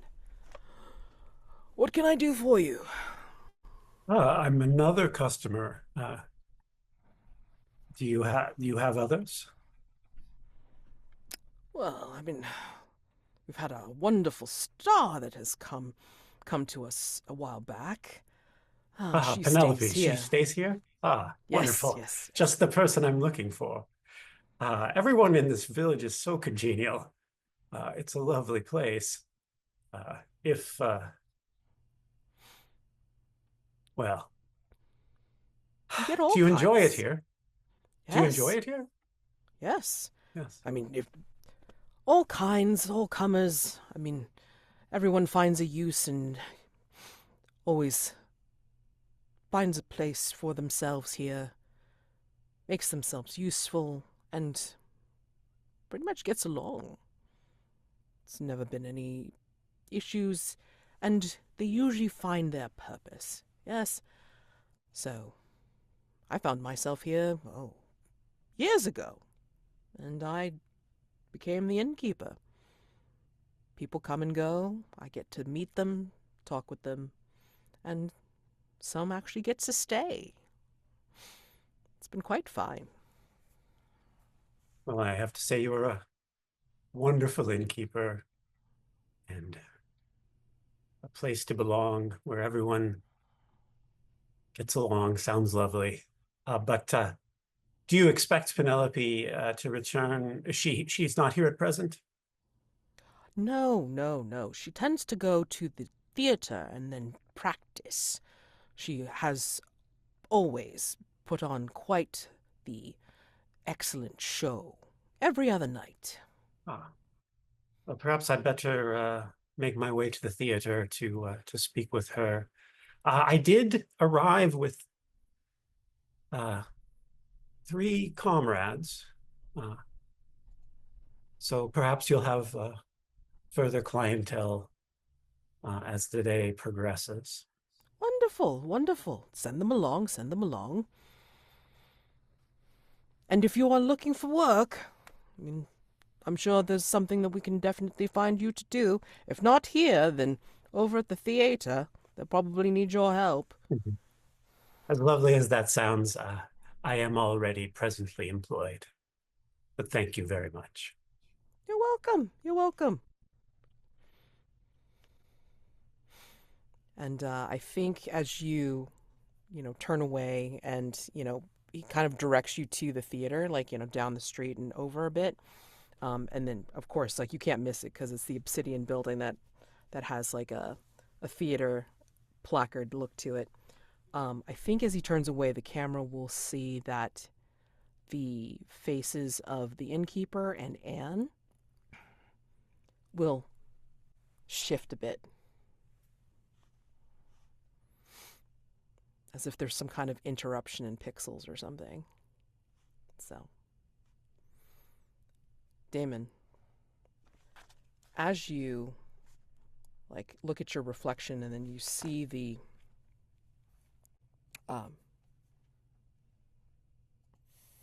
ground shake, and you see riders approaching. I think you see in the distance, you see like what looks like Val, like interrupt the progress of the riders, and then you see them talking with the leader of the riders. And as you see them, you see Mari. I think you've seen Mari, and she's running away from them, and she's panting, and she's coming towards you. But she doesn't quite see you. I think she's just kind of desperate. She keeps looking back at whomever was chasing her from the group, until finally she kind of a little bit a ways from you, she will kind of collapse on the ground, panting, exhausted, as if she can no longer run.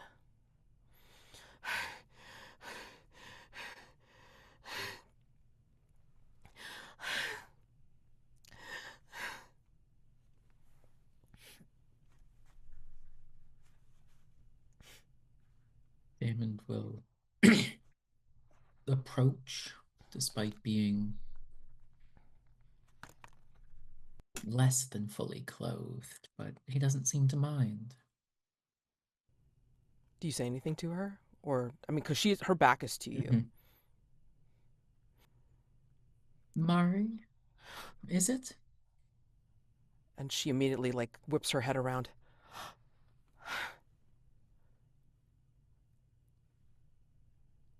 Daymond? Yes.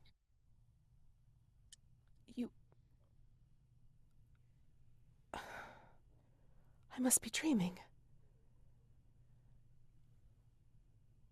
You're not...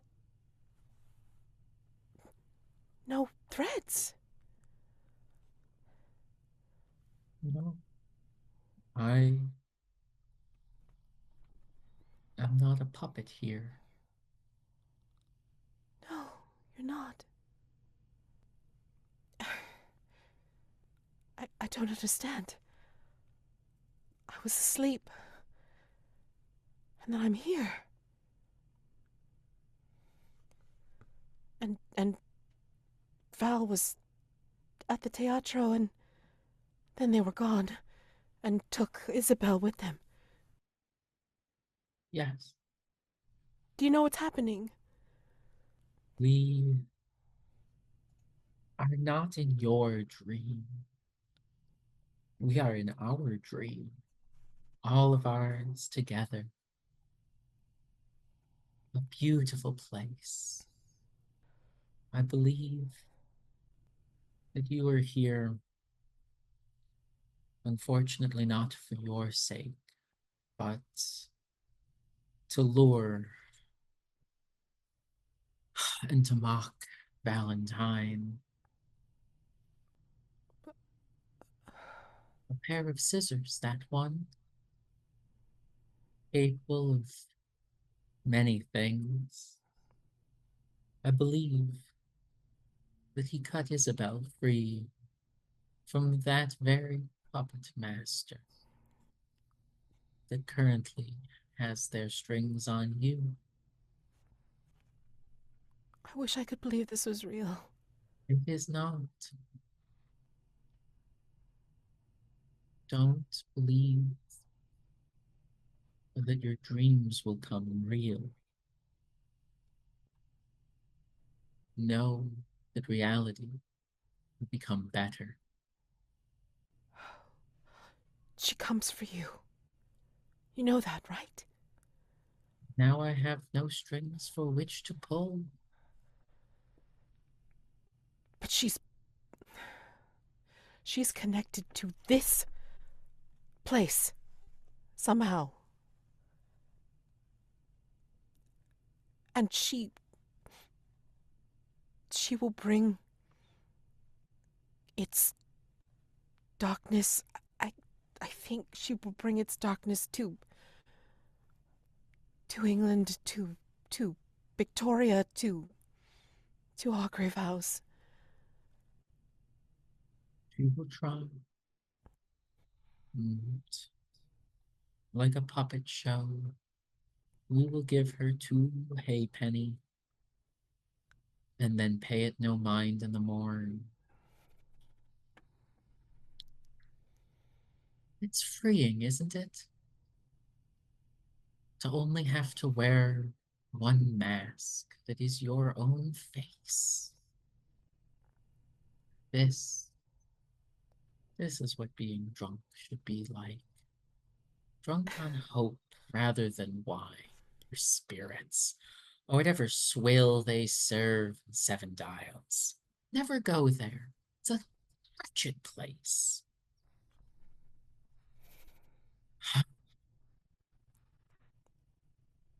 If this was a different time or place, Daymond, I wish I could get to know you better. I so want to try something. Go for it. Tell me what you want to do. I would like to, in a similar-ish way to barring Kemuel from treasure, just without the threads, to try and bar the mastermind from Mari. What are you doing to do that? That is a very good question. The silver threads do not exist. But physical pain can still be a thing. I would like to take, and I'm going to mispronounce it, the azimuth, the black-handled ceremonial dagger, and cut myself to cause physical pain. You be naked, man. Where are you getting it from? Or are you dreaming it into place? Because then I'm going to require a night move. Oh, dreaming it into place. Night move it is. All right, so. Night move. What do you think will happen if you fail or lose your nerve? I don't cut Mari's threads. I cut my own. And when I return, my threads will still be there, but I won't be able to pull them. Yeah. And I'm also going to say that because, well, there's going to be a price exacted and it's going to involve the Duke of Blood. So that will be how it's worse. So. I have to try. Please do. I love it when you guys try. Does pull of the strings come into play with this? Of course it does. Had to ask. Disadvantage, please. Since I'm using the dagger? Yeah. So mark off the dagger. You roll straight with your sensitivity. No. Hmm? I don't think it's sensitivity.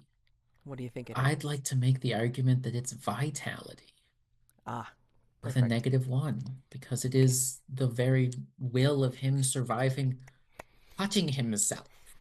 Yes. Beautiful. It's almost like I want this one to fail. Yes, you do. No! What is it? What is Snake it? Eyes? Snake Eyes for a total of 1. Night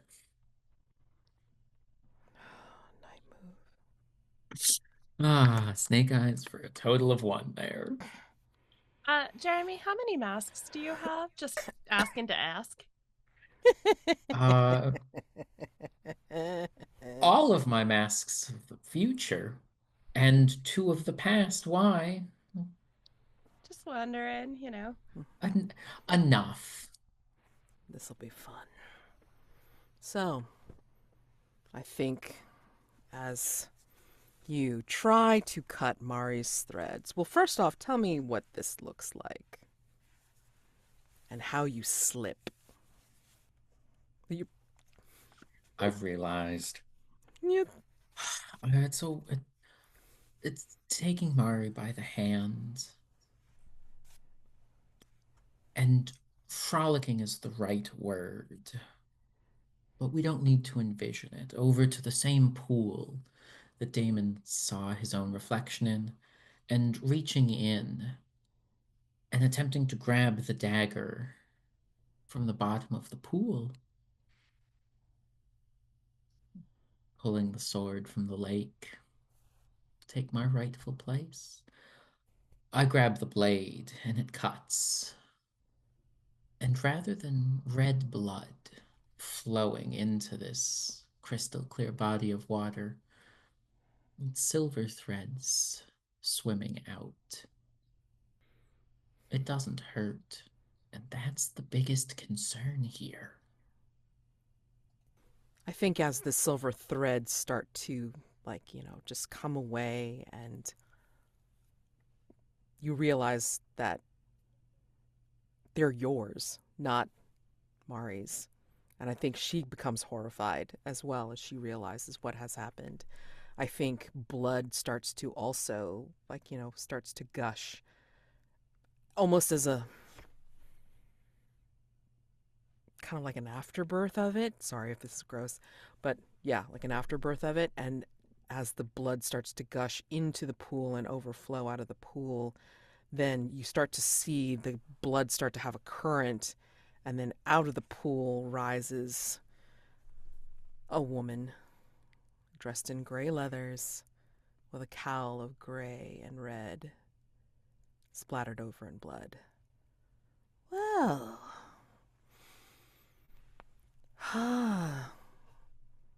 are you one of the mysterious visitors to the Fragrant Void that is concerned, or I should say, that a colleague is concerned about? No. I am one of the mysterious visitors to the Fragrant Void that a friend is concerned about. As well you should be. Spilling blood here has a different meaning than in your mundane world. It's And not the blood that comes from the pool that she's risen out of, she slowly takes a lick of from her own hands.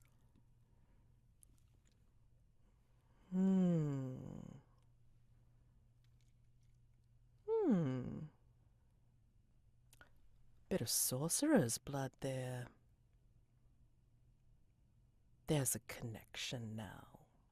And she will, from where your wound is, from the threads and the blood, I think she's going to point, and you start feeling a shimmer. You start feeling a shiver in your own body. And this is not the same as your entity that speaks to you.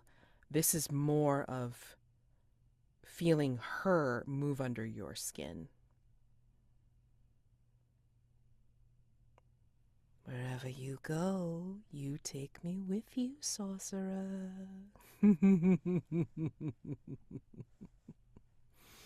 Asking yet another dangerous question.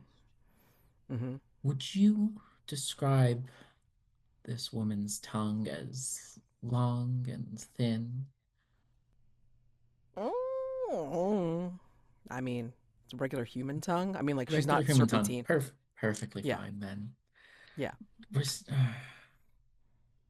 Not serpentine. no, very fair. Another body for the collection then. You're in good company. Many follow me. But if it's soul you're after, that's already been bargained off. If it's body, promised to another. If it's heart and devotion of one who cares for you, pawned to a great fae. Faye. I'm not sure what Faye. there's left for me to give you.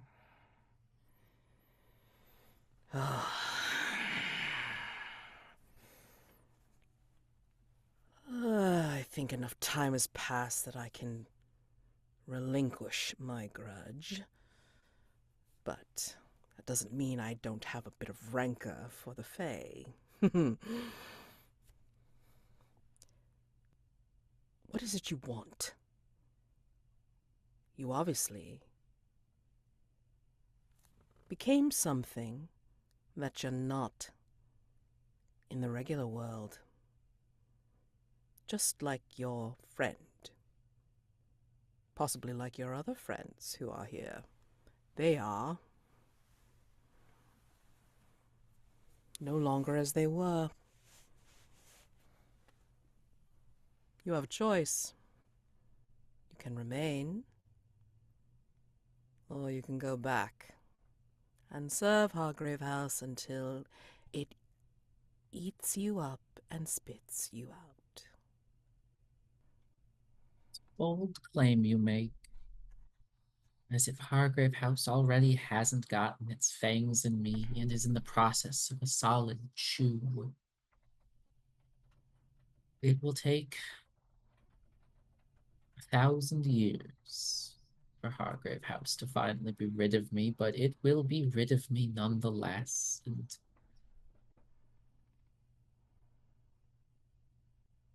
let's just imagine for a moment that those who already lay claim to what you've taken would share. You have a creature posing as the devil, a book posing as a fortune teller, a spider posing as a seamstress, a house posing as a hero. And these are just the ones that I remember. I ask again, what more of me is there left for anyone to take or want? What if this place offers you the opportunity to just be for no one else except yourself? That is not who I was born to be. I was born to be used, discarded when it was all said and done. I was not born out of love.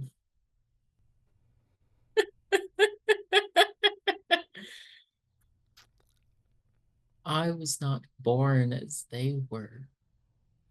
I was not born to do battle with great evil as Valentine was. I was not born to create as Dr. Weiss sees to. I was not born to find out what life really means, like Marybelle. I was not born to be curious. and kind and gentle and helpful, like Treasure was. I was born to burn as Kemuel was. Quite literally born in fire. I cannot be here selfishly for my own wants. I don't have any that are my own.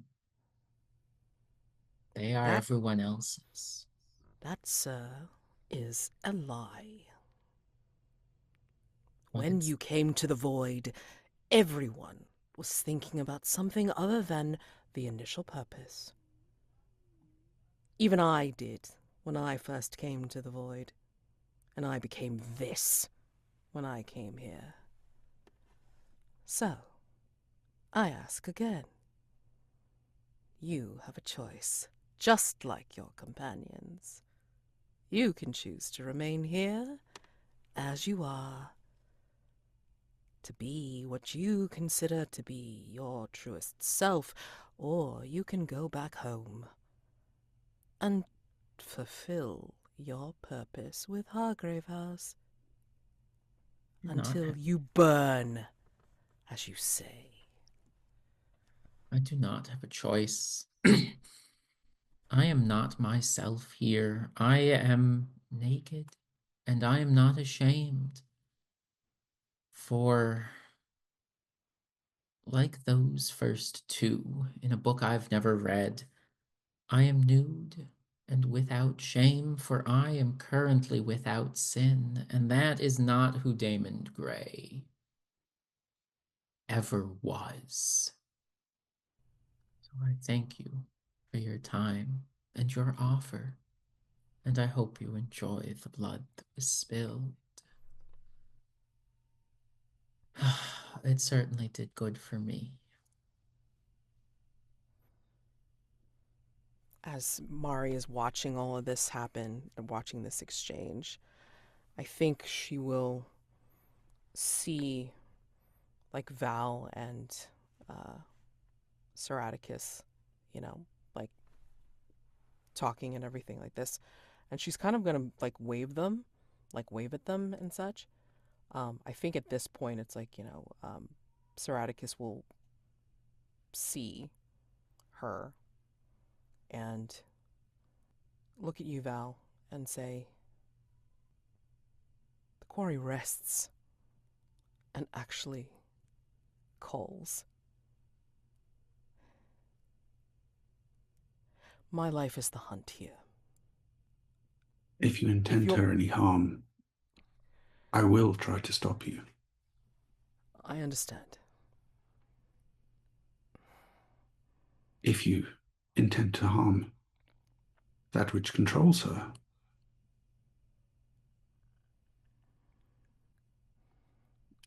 then I would assist you. To get at the puppet master, you have to follow the strings of the puppet. What better way to thwart the puppet master's designs than by cutting those strings? Have you tried? I have. Tis a difficult thing. Tis a difficult task. That does not mean one should not try. I remember when I came here, and we had our own mission to bring Penelope Levy back and perform our duty. You need to do the same if you have any hope of getting back yourselves. You and whomever you're here for.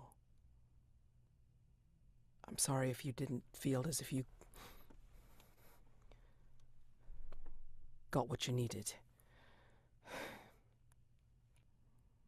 Do not take a meaning. When I came here, I was a priest. It's what I always wanted. But, of course, this place showed me the folly of my wish, I suppose.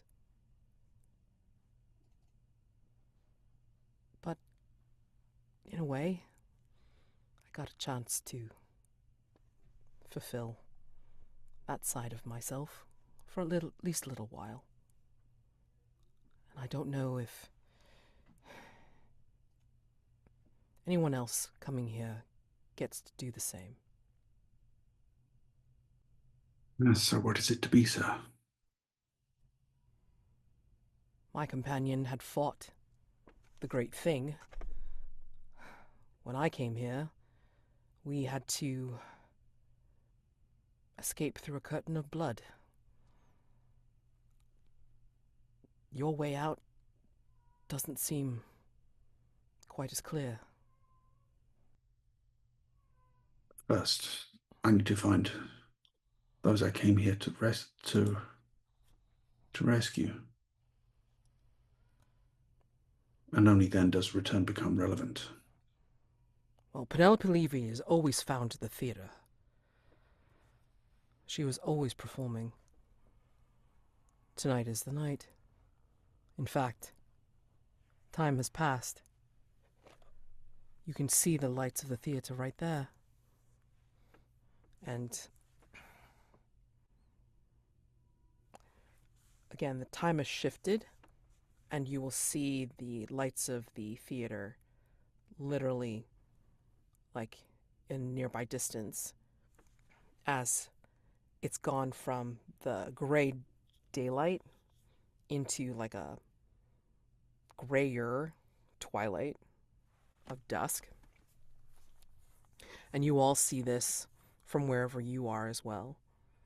And Treasure, you've already made your way towards the theater, and Marybelle, it's as you're talking to, you were talking to the Duke of Blood, but then she had left, and then you're at the manor house, but you can see the lights of the theater from the manor house, from outside of the manor house, and Daymond, yeah. She points out, the Duke of Blood points out the lights of the theater in the distance as well. You Mr. will all Gray. Yep. I'll call out. It seems your friend is Valentine. calling you. So it does. Thank you, Duke. I suppose I will see you soon. You will always carry a piece of me with you. Or more than that. I'd like to put a finger to the Duke's lips. I've always carried a little piece of them all, and take the finger off of the Duke's lips, put it to my own, and then walk to Val, confidently and block naked still, bleeding course. profusely from the arm. At the very least, I can do you this particular favor. And she, sweeps her hand and then does a little twist. And you will, from the wound in your arm, it's like you get, it starts to form like a gauntlet.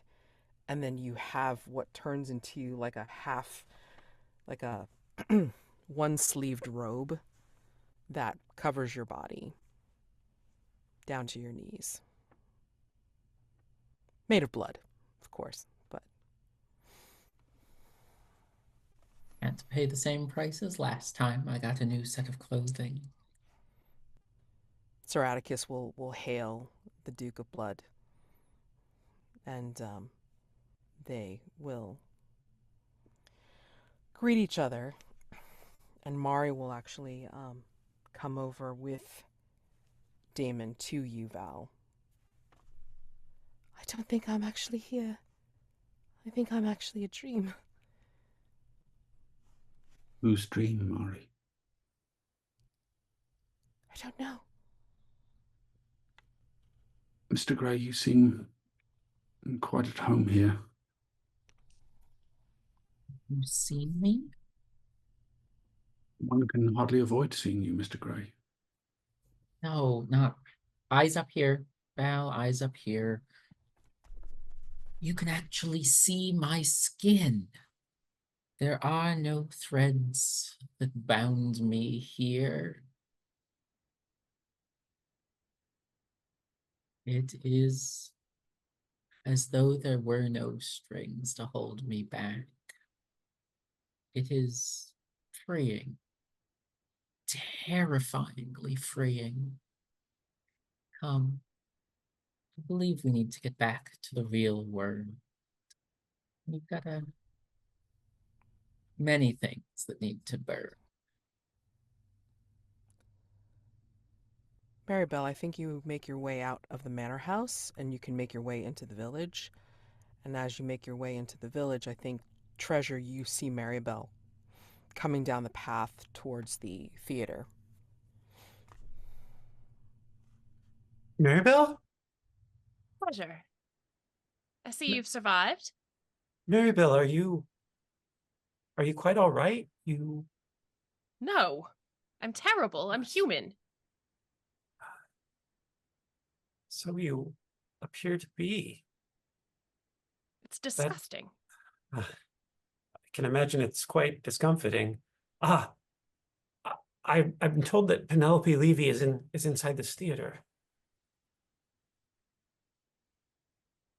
Have you seen Mr. Grey or Val? I haven't. I've seen only some of the inhabitants of this surprisingly quaint little village. They were quite kind. And you are just you. I feel quite wonderful, actually. I do not understand. I was told by the Duke of Blood that coming to this place can change you, and yet you did not. Well, I look the same, but I feel very different. There is something different about you. You seem confident. It's strange. Well, if you're not too out of sorts, perhaps we should see if we can find Ms. Levy. Yes. But also, I I'll, would like to know why you do not bring this confidence to your regular job back in London. Well, Mr. Grey said that I should raise my expectations, so perhaps that's what's happened. I'll have to maintain those high standards once we return. Yes, see that you do. Let's go. I'll go first, shall I? I think Marybelle does try to go first, but they're just not used to, for one, keeping up with other people's strides is really hard. That's not something they're used to. This whole thing is terrible. They hate it. I mean, you're still wearing the fluffy slippers, so yeah, it's harder. And I think feet are as cold. I think as you two make your way into the theater, it's like from a different angle. It's like Val, you and Daymond make the approach with Mari into the theater, and I think before you two completely go into the theater itself, I think Atticus will probably take you by the arm, Val, and then just kind of say to you softly,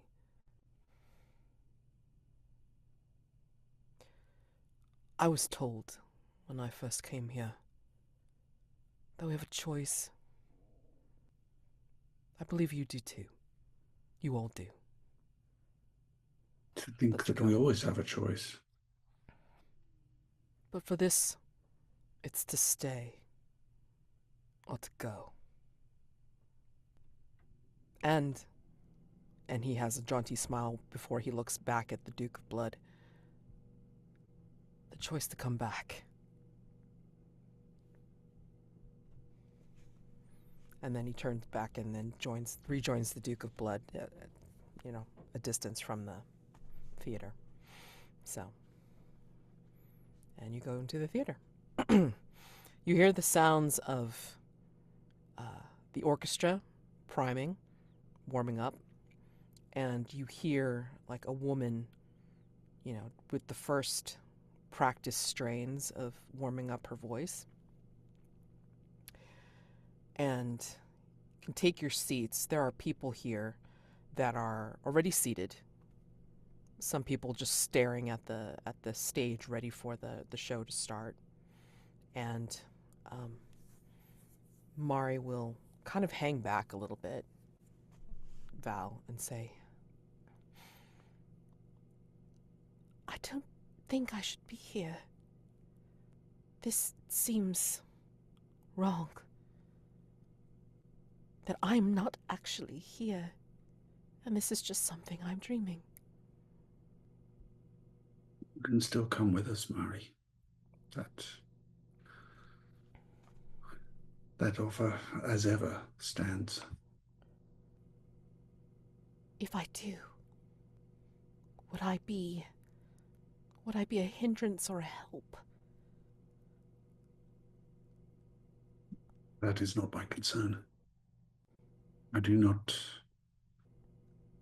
wish to rely on your help, and I am unconcerned with any hindrance you may be.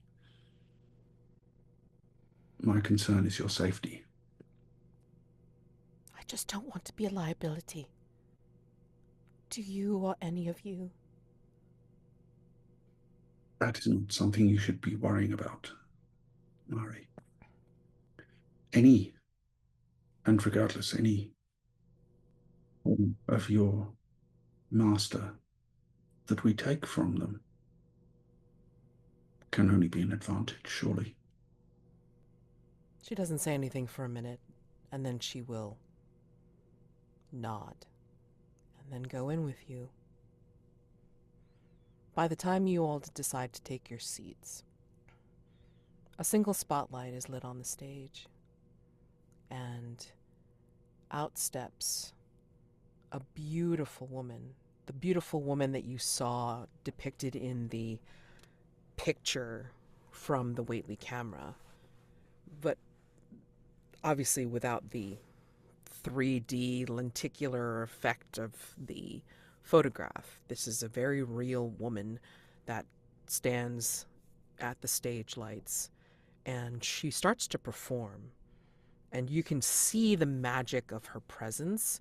You can see, her performance as she becomes different people with the different props that she has. And there's a placard off to the side that says Penelope Levy in, and then the title card says, All the Masks We Wear. Quick paint the scene before I ask you how you resolve this completely and get the hell out.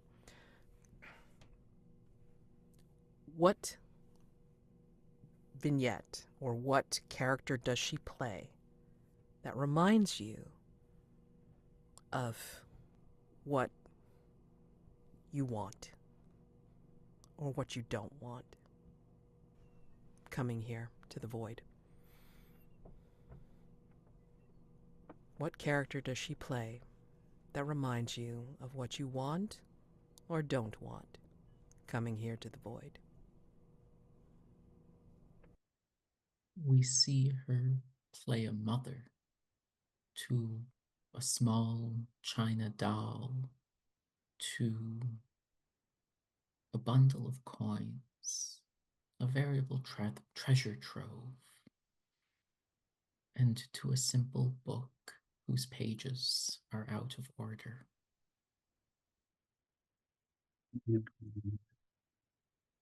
See her play a guard for a king who betrays their master, runs away, and resulting in his death by assassination.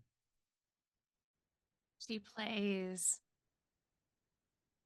A beautiful damsel in distress who waits and waits and waits for someone to come save her.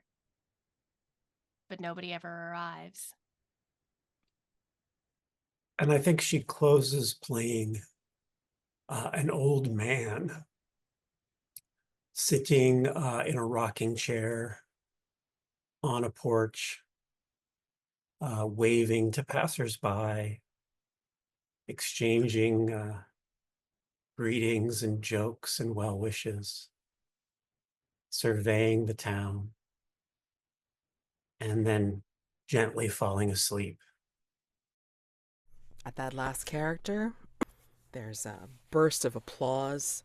There's all of these people that get up, that give a standing ovation. It's everybody that's here, everybody that you saw treasure, some people that you start to look around and you start to recognize people from that you've met from previous threats, from town that you've gotten to know, or, people from your past, people from Val's future past.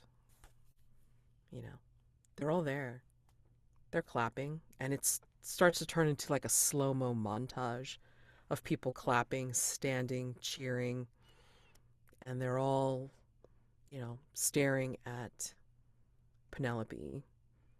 And she slowly looks up, accepts all the applause, but then her gaze like points at all of you as if waiting to see what you will do next.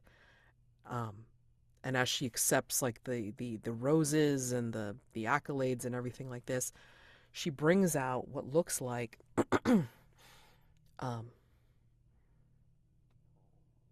like I guess like some gifts that she got too. Like, some people are presenting her with a box, like lacquered boxes of something else. Like they could be more roses or special gifts or whatever. When she opens them up on stage, you realize they are marionettes that look like not life size, but like marionettes that look like Cyrus and Periwinkle.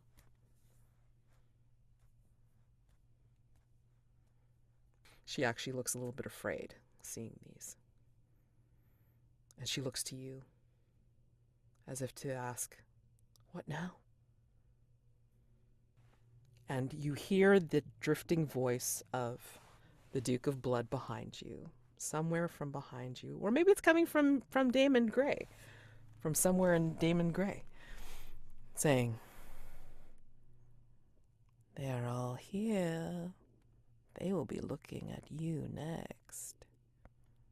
You need to find your way out if that is what you truly want. Make your decision. Otherwise, the great thing will claim you and keep you here permanently." Metagaming, you can make anything happen here. It just depends on what you want to do. Mr. Gray, I think probably time for us to go, huh? And Treasure will hand you one of the quartz crystal rods. And you take this one, Marybelle. I take it and it feels heavy and cold in my weird human hand. Oh. Mr. Gray, you look different. Do you, Marybelle? You look beautiful. What happened to you, Marybelle? Do not wish to speak of it. It is embarrassing. I feel embarrassment and shame. Disgusting.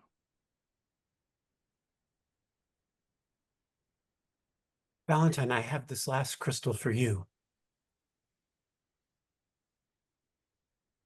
I think that those crystals should anchor you back to the camera, back to Hargrave House. What do you mean anchor you? They anchor us. Yes, us. I mean, I'm an anchor as well. Perhaps I don't worry about me. And what of Miss Levy and Cyrus and Periwinkle? Yes, I was hoping maybe they would hold my hands. Miss Levy,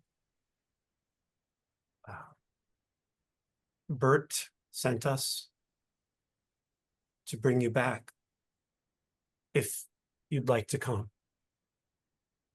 Oh, you're from the real world. Amazing. I mean, like, and she's doing this under cover of, like, accepting your congratulations and everything like this. Yes, please, if you know of a way out. I've been honing my craft, but this is getting a little tiresome. Yes, The performance was remarkable, but I believe Treasure has a solution in mind. Yes, I imagine they would greatly appreciate your skills back in the real world. Just hold tight to those marionettes. With any One luck. moment, Treasure. Now I'm going to take the scissors that I carry around in my little dress, and I'm going to cut the strings of the marionettes. Just in case. We don't want them tied back here. And she All kind right. of turns to you, Treasure, and says, You said Bert was asking about me? Yes, he's the one who sent us to retrieve you. See him again. Yes, with Thank any you. luck, you'll see him in the morning. Why don't you take my hands? I've been around as long as the camera. Just take my hands. Close your eyes. Think of a map of London. And think of Belgrave Square and a house on the corner. And think of Portia. You know Portia, yes? Yes, she greeted me. She was the one who Think of picked out my dress. Portia standing behind a camera. I see it. Thank you. Just keep it in your mind's eye. Take a deep breath. Take my hand and let yourself fall backward off the stage. last night mood. You're exerting some presence here, getting her to do what you ask. What are you afraid will happen if you fail or lose your nerve? I would like to interject. Uh-huh. The thinning of the veil foresaw this moment many sessions ago. I would like, with Mark's permission, to replace whatever he was about to say with the following text. Your character is immediately retired from the game. The vessel will describe it. If he chooses to elect to do this, he gets an extra experience point.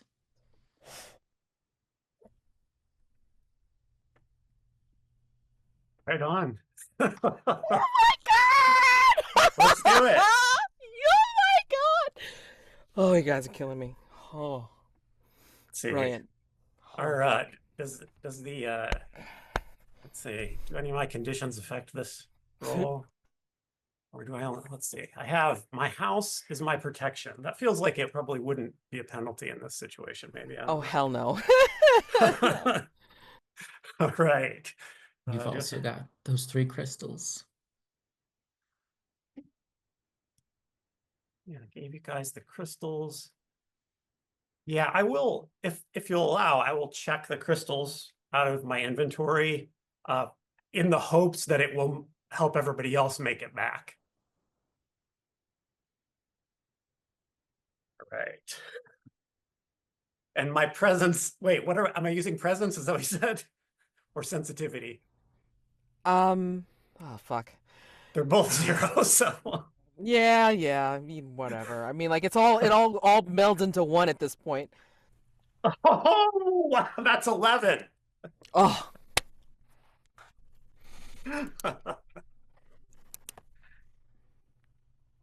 you're saying these words, and she is like falling into, almost a hypnotic trance, I guess, and like, manifesting this. What does this look like as your companions hold the three crystals among them, triangulating this, and essentially bringing you back? Yeah, I think as Penelope and I fall backwards off the stage, the sort of horizon shifts with us so that everybody else sort of tips into the ground, but it's like water. And so they just keep going around like they're standing the other side.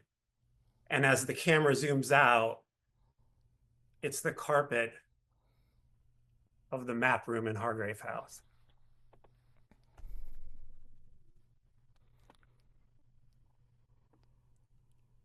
Absolutely beautiful.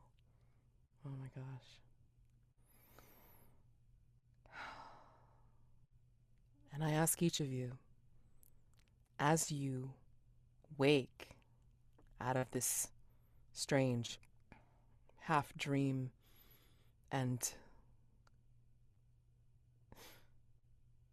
fade from this darkness, maybe there's that lingering smell that brought you into the fragrant void, or sensation in your nostrils or in your sensory feeling.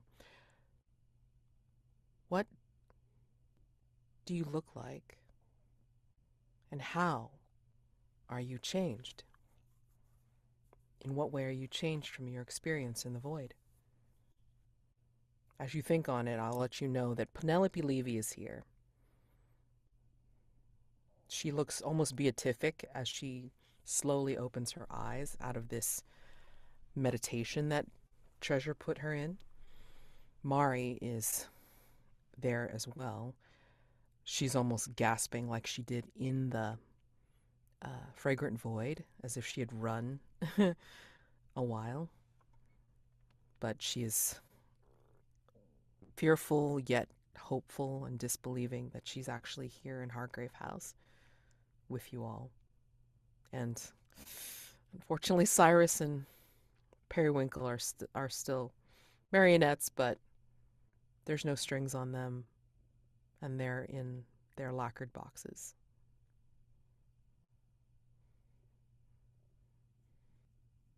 I am back to my doll form, thankfully, with relief, and not, I know that I am because I don't smell things anymore and I don't feel things like I did. But what I don't know yet, and I'm sure somebody will bring it up, is that the tear-stained cheeks that I had from crying over the mourning of my creator, and also the pain and the blood from the fragrant void, I think they've become permanent deep red welts, red as blood, in my porcelain face. think I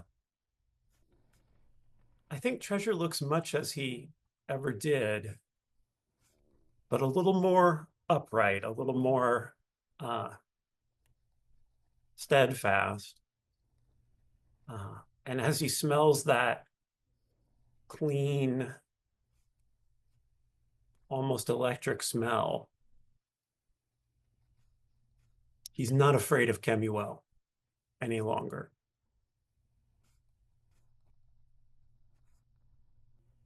Daymond Gray looks pale.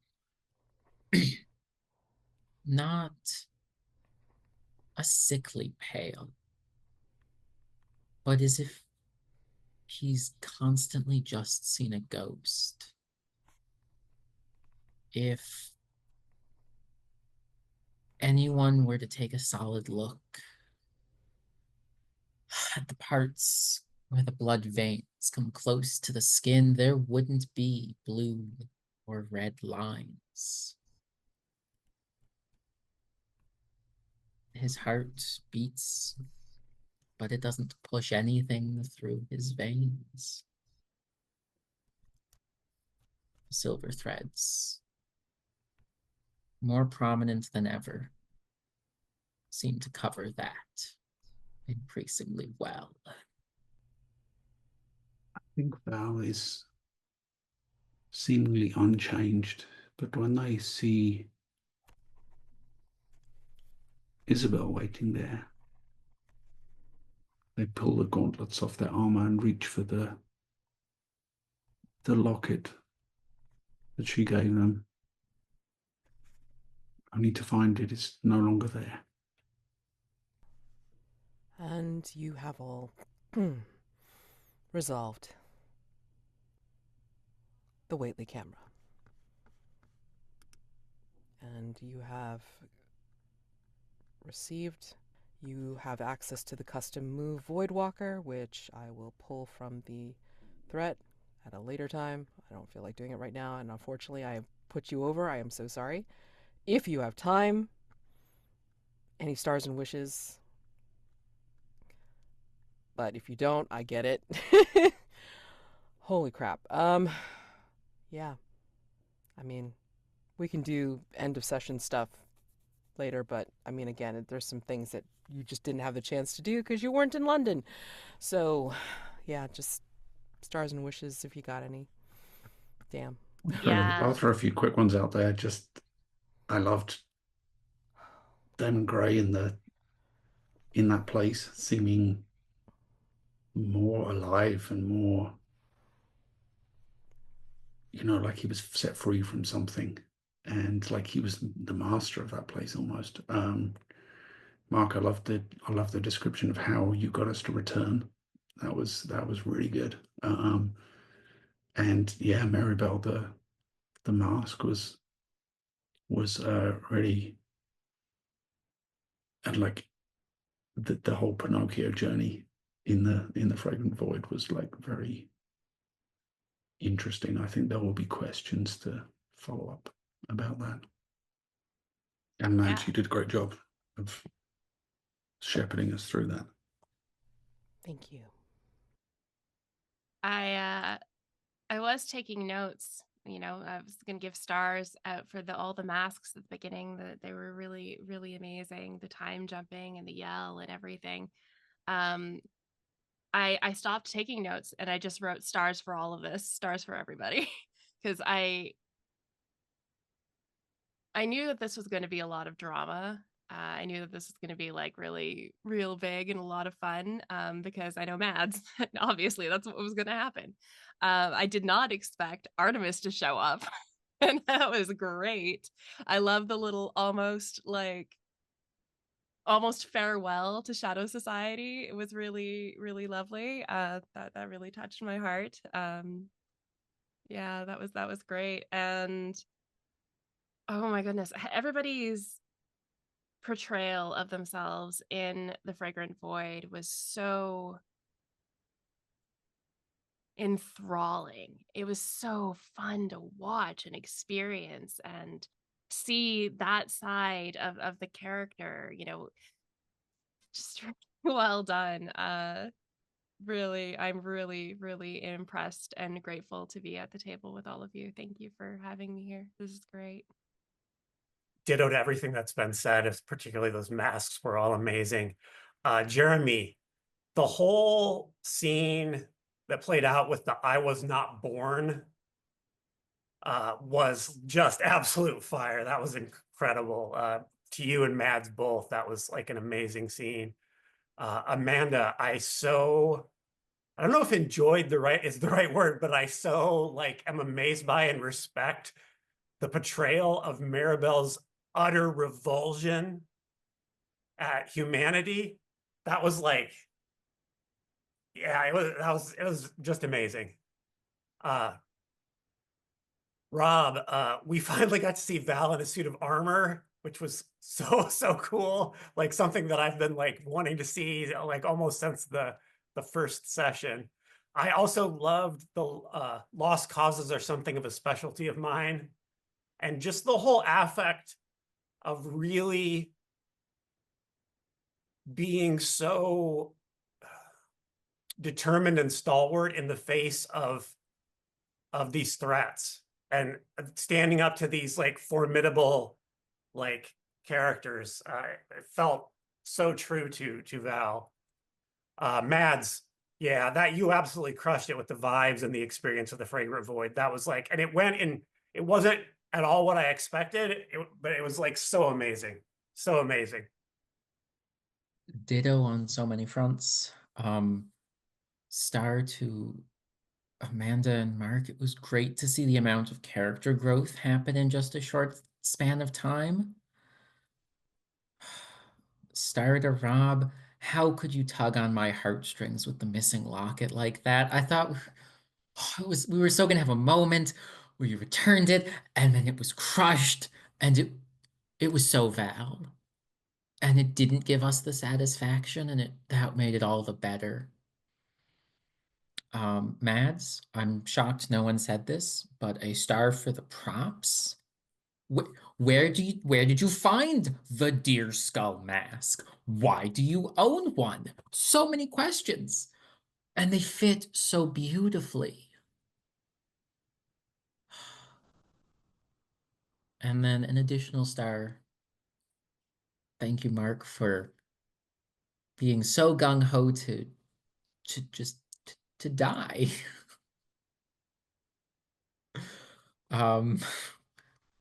We did discuss what using it this session beforehand, but I'm glad you got to survive. And don't forget to mark that XP. Yeah, that was super fun. Because I don't want this comment to be lost to time. What do you mean you made the mask? Oh, the paper craftsmanship behind that. Fantastic, Ben. Yeah. Wintercroft is a great store. I mean, they do have masks already made, but I mean, like they had like a pattern kit for several different skulls, and this one is specific to the character of Sir Atticus Wellington Hughes IV from the Stars and Suns campaign. So this is how he ended with well, it's supposed to be a stag skull, but blah, whatever. I should probably get going. Yeah, Okay. that was a lot of fun. Right. Thank you. No, you are very welcome. Thank you. So, yeah, just real quick, I mean, thank you all for dealing with my bullshit, because this was definitely We an love your episode full of it. bullshit. Thank you so much. That can do. Oh my God. So, yeah, we'll get back to normal and finish up whatever we're going to finish up for next time. Yeah, we'll see what time it is when you're truly back for next episode. I'm not sure exactly. We'll see. We'll see. All right. So, anyway, happy gaming. Thank you very much for staying over, and yeah, we'll see you next session. Thank you all very, very much. I could not do this without you. I love you all. Thank you.